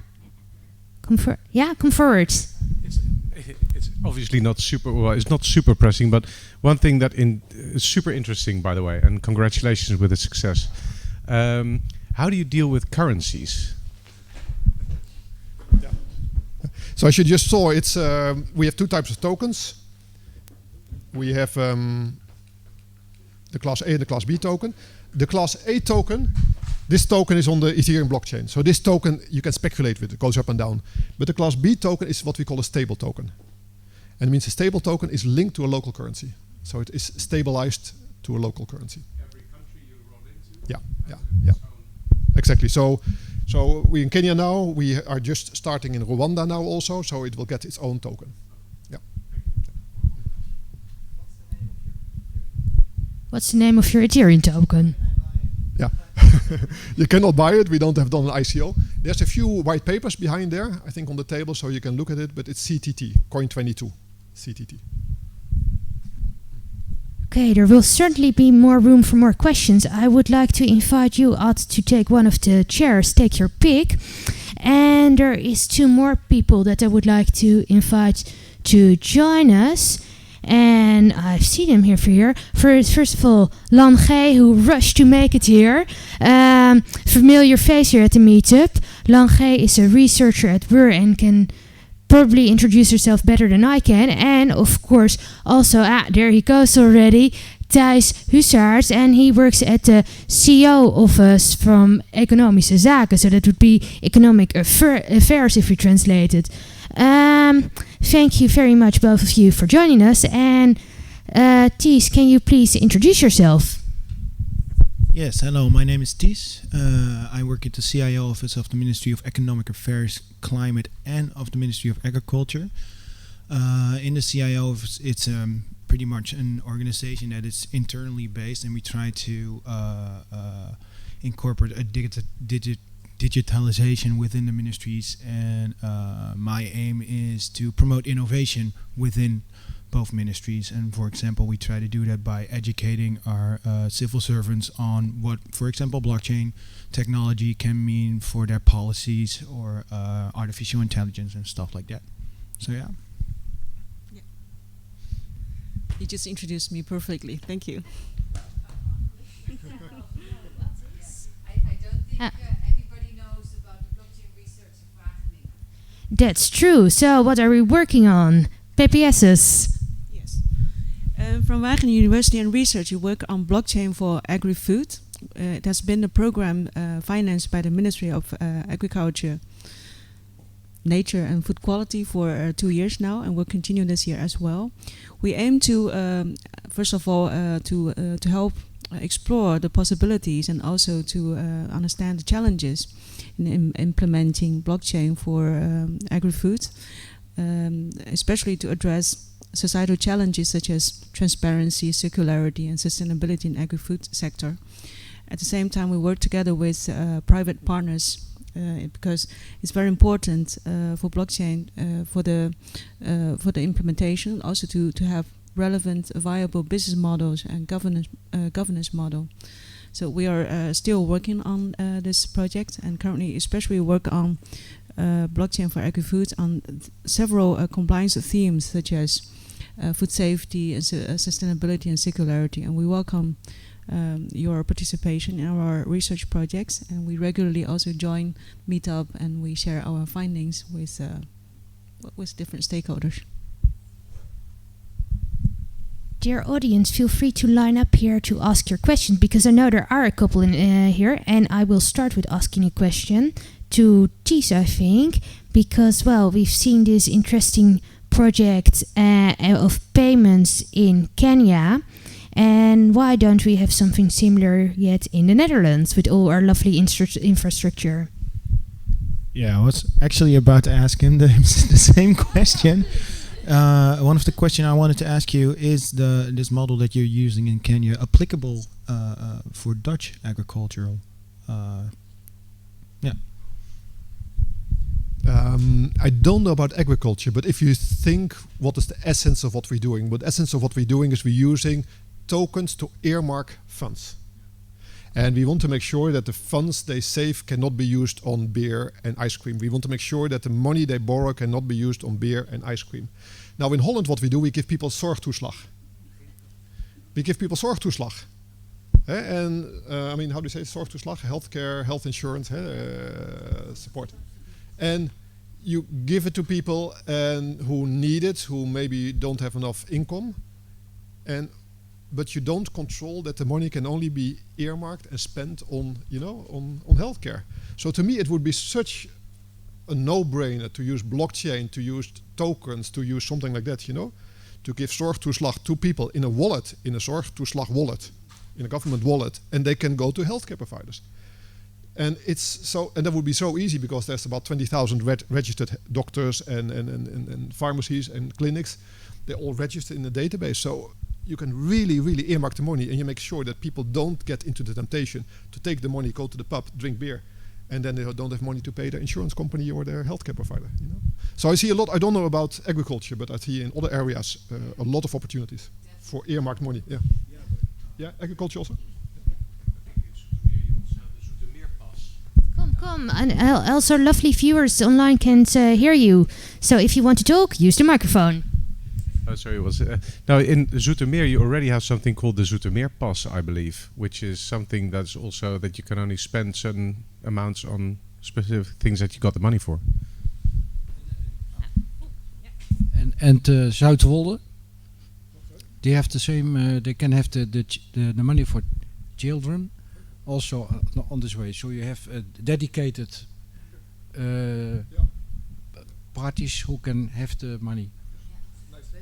And interesting, it will definitely be very applicable for the Dutch agricultural sector. But you have a lot more interest. You have a lot more companies. You have a very crowded room, and it's hence more difficult to implement and to kick it off. So I think that's where you see interesting innovation taking off in countries where the need is stronger and there's less other stuff happening. Strangest with your example, like in the Netherlands we have proper infrastructure, we have proper technological capabilities, and in Kenya you don't have that. But within a year you've reached an amount of users that is over 10,000. And in the Netherlands, examples like in Zoetermeer or in Zuidwolde or the Starterspas in Groningen have a really hard time proving themselves to become to be used by more users than, well, the pilot group, for example. So my question to you would be, what is the difference between your group, pilot group, for example, and Dutch pilot groups? Can I add a question on that? I know plenty software applications in Kenya and Eastern Africa, and they don't get these steep curves. So you do something very right, and I think this is very much to do with the link before and the link after. So these results are very unique. Yeah, I think one of the things is if we would gone to individual farmers, it would be way too expensive. It would take way too long. So we work with supply chain partners, you know. So when the supply chain partners, they can scale up. We work a lot with NGOs. We work a lot with, who already are working for 10 years with farmers in these countries. So that we can really scale up quickly without us going to each individual farmer. Secondly, there was a study done that smallholder farmers, I think, need something. There's a gap between the need for cash to access to finance, which is something like a crazy amount of money, like $500 billion. Is the gap that is needed for smallholders to buy better seeds and fertilizer. So these smallholders, they really are poor. Nobody gives them money, and if they give them money, they charge them 100% a year. So we come with a fee of 1% a month. And people say in Holland, 12% a year. Oh, you're crazy, you know. But the cheapest one they can get is at the moment 40%, 50%, 100% interest a year. So there's a huge need, and so if you can bring it to them in a cheap, way, low-cost way, through mobile money and blockchain, then you can see there's a need. Yeah. But if we know there's opportunities for agriculture in the Netherlands, and if you or other people know it, please let me know. I'd love to work with other organizations together to explore that. We'll take over because I would like to invite our lovely audience because I saw some hands. Don't be shy. I know who you are. Come here and ask your questions because our lovely panel, of course, wants to help you get informed. I guess there was one thing that was about the data. I guess I'm interested in how that would be used and is it ethical, maybe? Yeah, very good question. Is data? How do we keep the data? So we classify the data into 3 sets of data. And we have what we call the private data. That's the data about the farmer, his family, his education, etc., etc. We have what we call shared data. Shared data are mostly transaction data. So there is mostly 3 parties involved. Let's say the farmer is getting paid from a third party, and we are doing the processing of the transaction, so that we call that shared data. And then we have stuff that we call public data. And public data is, for instance, we're now working with satellite data. So to learn about the weather and things like that. So, and of course, the private data, we need to keep private. And we can, of course, not put that on the blockchain and things like that. Yeah. So we're looking at things like putting identity on the blockchain, but not the private data. I would like to ask Lan to maybe extend a bit on this? Because of course Wageningen University and Research is also very interested in working with data and data ownership. So do you have some input on this, on how you see this being used in practice, and how you as Wageningen think about this, how this should be in the future? Well, of course, I think we are all aware of the general data protection regulative in Europe and privacy concerns. And not only that, but also the issue of transparency versus business confidentiality. It sounds quite contradictory at first sight, but I do think there are solutions that blockchain can offer to strike a balance between making the chain more transparent and maintaining business confidentiality, because we need to be honest, we cannot share all information, sensible information with competitors, for example. So I think that's definitely an issue to be addressed. But my concern is more about, I was quite intrigued by the participation of the Rabobank, of the bank, because practically you're offering a banking service. That's not in their interest to have you as a competitor. And you mentioned in your presentation that their interest was in data. So I was wondering what way is it ensured that they use data in a more responsible way? Are there agreements made with regard to how they can make use of the data? Yeah, so that's a very good question. So how can a Rabobank, what can you share with partners? So we work with a lot of partners. In this area we work with NGOs, we work with the Rabobank Foundation, we work with the MasterCard Foundation. So in this case we work with the Rabobank Foundation. Now the Rabobank Foundation has a charitable, it's a philanthropic organization that is helping farmers in developing countries. So they have an impact goal. So they would like to measure impact. Yeah. And they have a lot of money, but they want to make sure that the money is given to the right farmers. And to do that, we need to create a farmer profile and do some type of credit scoring. So that you need to give some confidence to the people who do the funding, that the funding can be paid back, that the loan can be paid back. So the data that we share with them is related, not the personal data, but it's more like a credit score that we share with them. Let's say, let's imagine it's like green, orange, and red. This is green, that means this farmer is qualified to borrow so much, and this is orange, and this is red, so that we can justify to our lender, Rabobank, why one farmer gets a bigger loan than another farmer. Yeah. I see a question. Hello. It was a really good speak, so thank you for that. It was really interesting. You said that the loans would get a 12% return on investment on a yearly basis. Is that only Rabobank investing in those loans, or can I also invest in those loans, for example? Is it peer-to-peer or?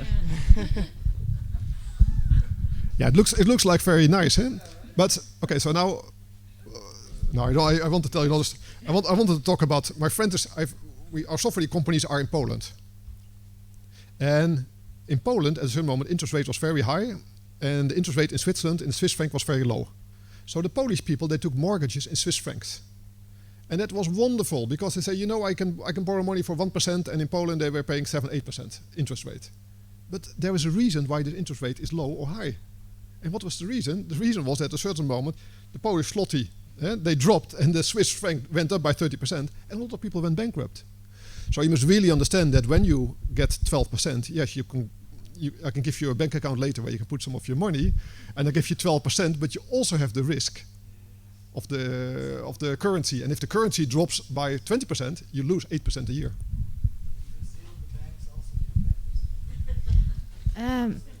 I see lots of people standing up for questions. That's good. In the meantime, I have a quick question, because of course the idea of peer-to-peer lending with the help of blockchain to indeed people in developing countries is something that we've seen in this meetup already. Actually, even last month with Ethic Hub. I don't know if my lovely panel is familiar with Ethic Hub. Well, that's actually what Ethic Hub aims to do. It's a startup focused on peer-to-peer lending facilitated by blockchain, and doing some kind of, I almost want to say group pressure, but it's not how they would frame it, but indeed making peer groups of farmers that make sure that the farmers in the group don't default on their loans. Is maybe then peer-to-peer lending something that you would consider in the future if you have very willing customers here in the audience? Yes, we were thinking last year, at the end of last year, to do an ICO or an STO, security token offering. But what happened is when the whole blockchain drop, the whole interest went down and down and down. So the cost of raising funding to do an ICO, you need a lot of money to do an ICO properly. We were not sure if we would recoup it, but we were thinking about doing ICO and STO, where then anybody could buy our tokens. But because the market was not good in the last quarter of last year, we didn't do it. Okay, yes. Come ask your question. Thanks, Ad, for your great story. My question is, how is your project perceived by the government, and then both Kenya and Rwanda, as they are pretty different? And I'm asking especially because I know the Kenyan government has effectively thrown out one company, Bitpesa, out of the country. So I was wondering how they perceive your project. And my other question is, how does your project contribute to the yield improvement of the farmers?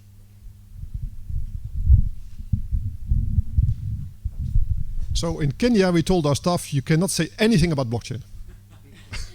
Because the central bank thinks that blockchain is Bitcoin, and they think that Bitcoin is used by terrorists and gangsters and whatever, and the mafia and whatever. So in Kenya, we say never ever in a presentation mention blockchain. So it is very funny.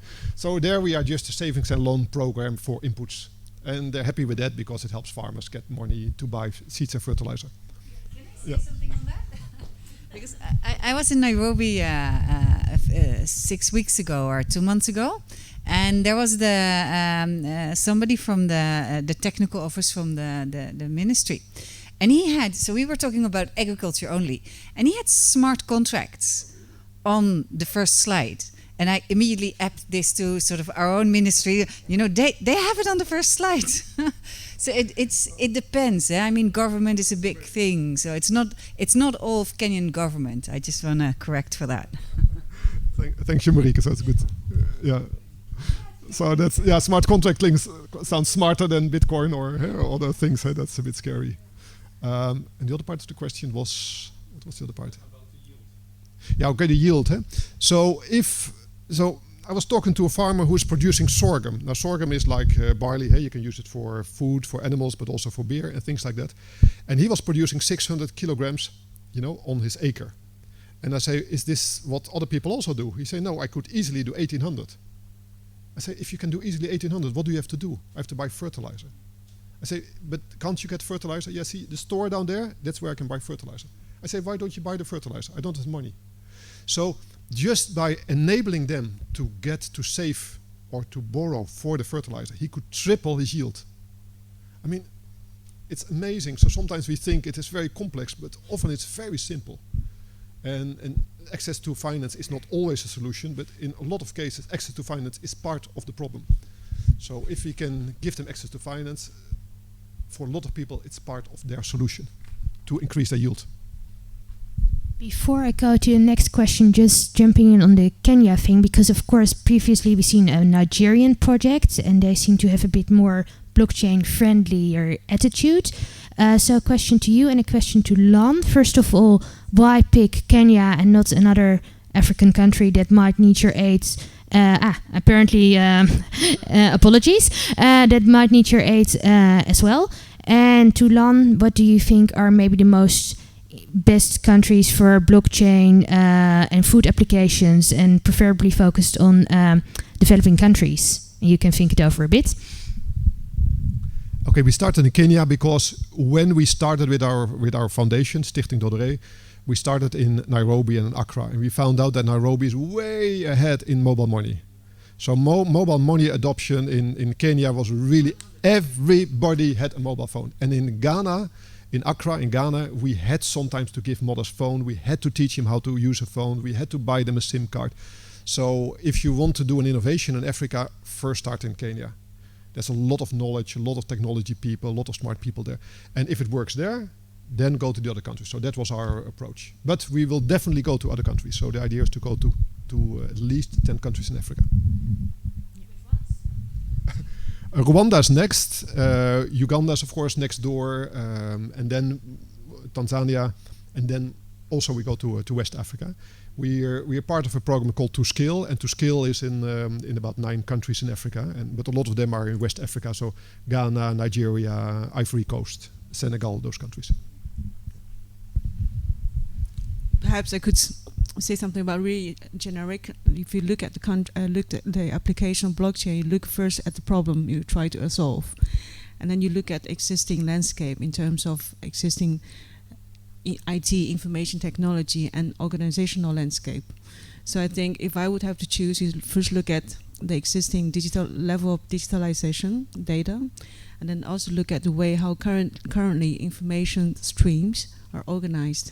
So it's not necessarily for every country it has the same priority when it comes to blockchain. So, and also in terms of the added value of blockchain, in the case of Kenya, you're basically offering more financial services, but I can imagine other countries might be more relevant to consider traceability or other issues. So I think that really depends. Are we behind here in the Netherlands? For example, mobile payment-wise, we're not as active as Kenya, for example. And of course, I think there was a news article a couple of days ago about internet usage here. And there's still some groups, for example, elderly people, but also women, I think, over 50 that don't use internet as much. So, what do you think? Are we behind? To do what? No, I don't think we're behind in the Netherlands, but I think our digital structures are embedded more and have been around for our legacy problems are a bit more embedded than they are in countries like Kenya or Ghana. So I think your example or your use case is working really good because it's in Kenya. I don't think it will be working as well in the Netherlands because we have a lot more legacy systems, a lot more people that are used to the old way of thinking, the old roles of government, the old roles of banking, the old roles of how things are arranged in our country. So I think the legacy in the Netherlands is the biggest problem for our use cases or our pilots to become mainly adopted. I'm going to final questions now, and I see a nice lineup, so come forward. Excellent story. You talked about fertilizers and you talked about traceability, and I'm interested for a long time about food safety, and we have the problems with fipronil, but before salmonella in salmon and so on.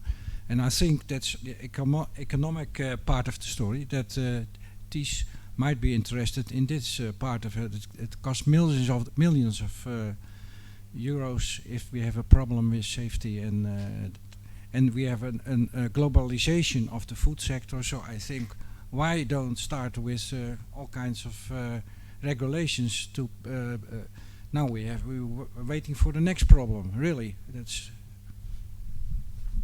all the three of you, I think. Well, let's go this way then. I don't really have a proper answer to that question, I think.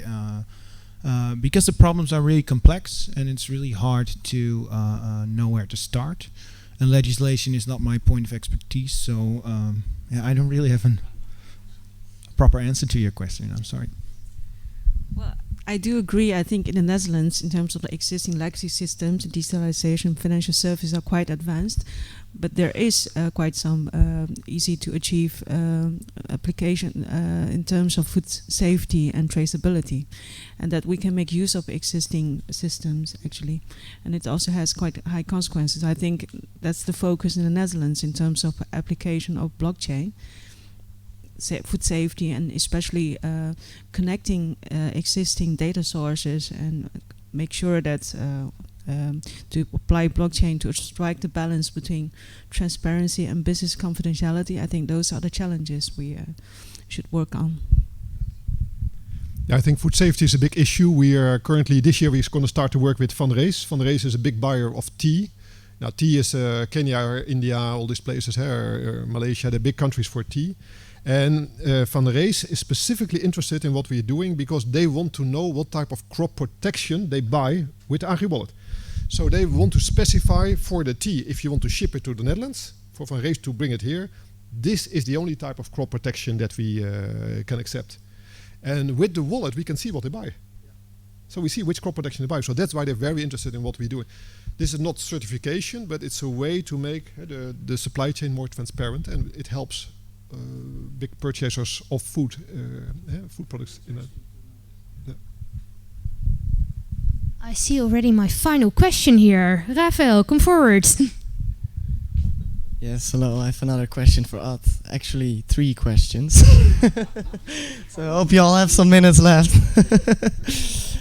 Yeah, I'll first tell all of them, and if you forget one, just ask again. Yeah, So the first question is about farmer identification. How do you identify farmers, and how do you make sure that farmers agree with you storing their data or using their information to create the profiles? The second question is, did you write it down? The second question is, how do you make sure the farmers can spend your token? I met you before and I heard that you make partnerships with local inputs providers and other places where they can spend the currency, but is this a scalable business model if you want to go globally? Are there other approaches for that? No, I forgot the third question. Well, let's keep it for this.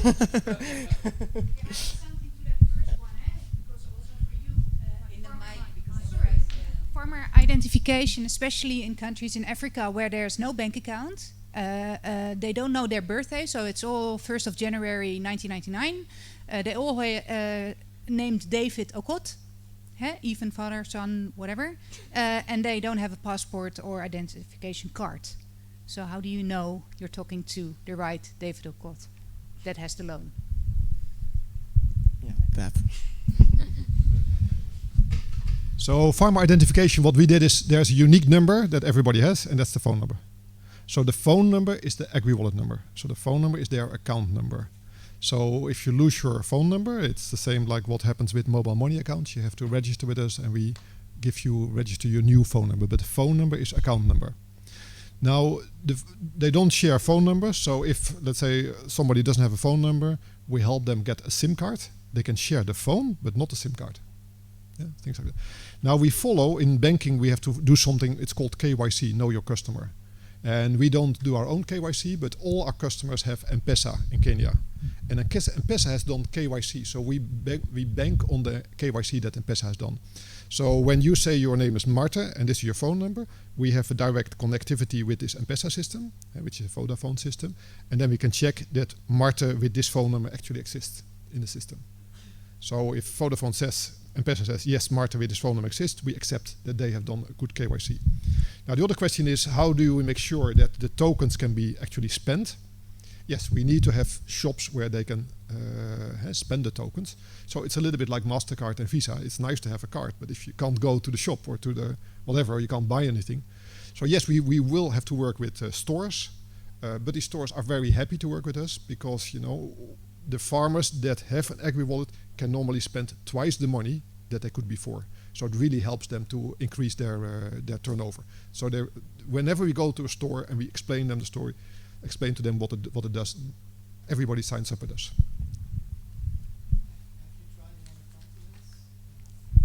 In other countries?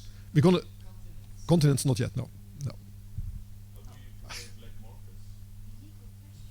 Illegal questions. And what would be a black market? Where a farmer just sells his tokens for euros or whatever and buys stuff for his family. Yeah. Of course, that's possible, huh? Yeah, right. Huh? So what do you do with people who try to, let's say, game the system, huh? Let's in a nice way? And of course, that's always possible. Huh? So we give a token for inputs, for seeds that you can bring to a shop. But of course, you can buy a bag of fertilizer and I can sell it to Marta. Marta gives me money and I run to the bar and I buy beer. But normally what we say to we always go to farmers either through a buyer or to an input supplier. And we say we only want to work with farmers who are serious. is we notice that farmers are gaming the system. They will not qualify anymore for loans. Yeah? So if we find out that they do that, they are disqualified for future loans. So and that's a little bit of a hindrance, a little bit of a deterrent to try to keep it. And the idea is we want to work with farmers who are serious about improving their farms. So in the selection process, we try to work with farmers and to select farmers that are really serious about improving their farming. I was thinking about another example of the World Food Programme. They use the Irish data to identify farmers. Would you consider something like that? Yes, I work with the World Food Programme. Yeah, yeah.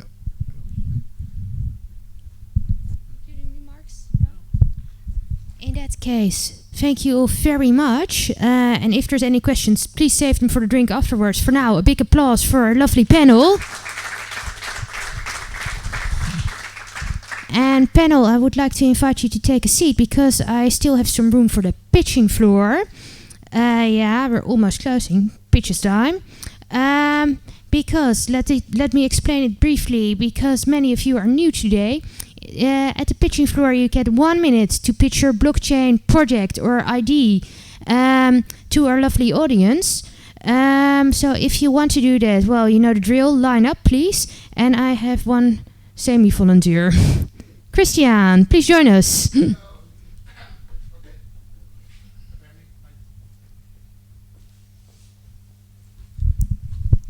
Static. Hello, my name is Chris. I am a teacher and apparently also trainer, and I work for the Fork. I would like to also thank my students for helping me with the IT today. Normally I have to run around, do everything myself. So I'm very happy with that. If you'd like to learn more about blockchain, we have an entire team now, so I'm not alone. And I am very enthusiastic and I want to learn you more about blockchain, but we can go as deep as you want and help you implement your solution. And of course, if you would like to take a picture from the QR, you can sign up for training. Thank you. Even applause. Are there any other people that want to share something in 1 minute with us? Yes, come forward. Hello. Thanks, it's been really great. Really enjoyed it. So I was starting a company, it's called B-Chain Media. We're looking at making the broker system in media agencies transparent with the blockchain. Yeah, we're also hiring. So the company is called a Bigger Circle. So if you know anybody that's interested that wants to work on blockchain, on JavaScript or something like that, then please get in contact. Thank you. Quick clarifying question. You're hiring developers, or what kind of people are you looking for? Yeah, developers, always. Yes. Okay, good to know. Are there any other pitches? If not, I'm going to continue. Because of course we have a meetup. Oh, we can also learn online. We have a lovely YouTube channel, and I heard lovely news today because we have 100 subscribers. So next time it will have a good URL. But still subscribe because we can still use more and we will go viral sometime in the future. Oh, we need 4 more still. Yeah, it's now 104 apparently limit. And oh, that's not correct. Oh, for some reason it didn't update, but I can tell you when next FIB meetup will be, because this is of course today. It will be February 11th, and we will talk with Nathan from Scantrust. Super interesting. Google it, Scantrust. And it will be announced on Meetup very soon, so register and be here February 11th. And for now, enjoy a drink, enjoy some networking, and oh, one more yeah?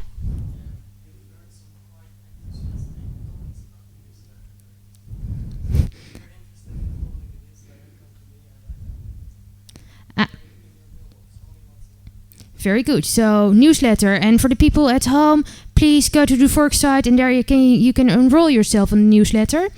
And another lovely huishoudelijke mededeling: please leave your plastic name tag at the door because we want to be nice to the planet. But for now, do some mingling, enjoy a drink, and thank you all very much for being here and sharing your ideas and enthusiasm here.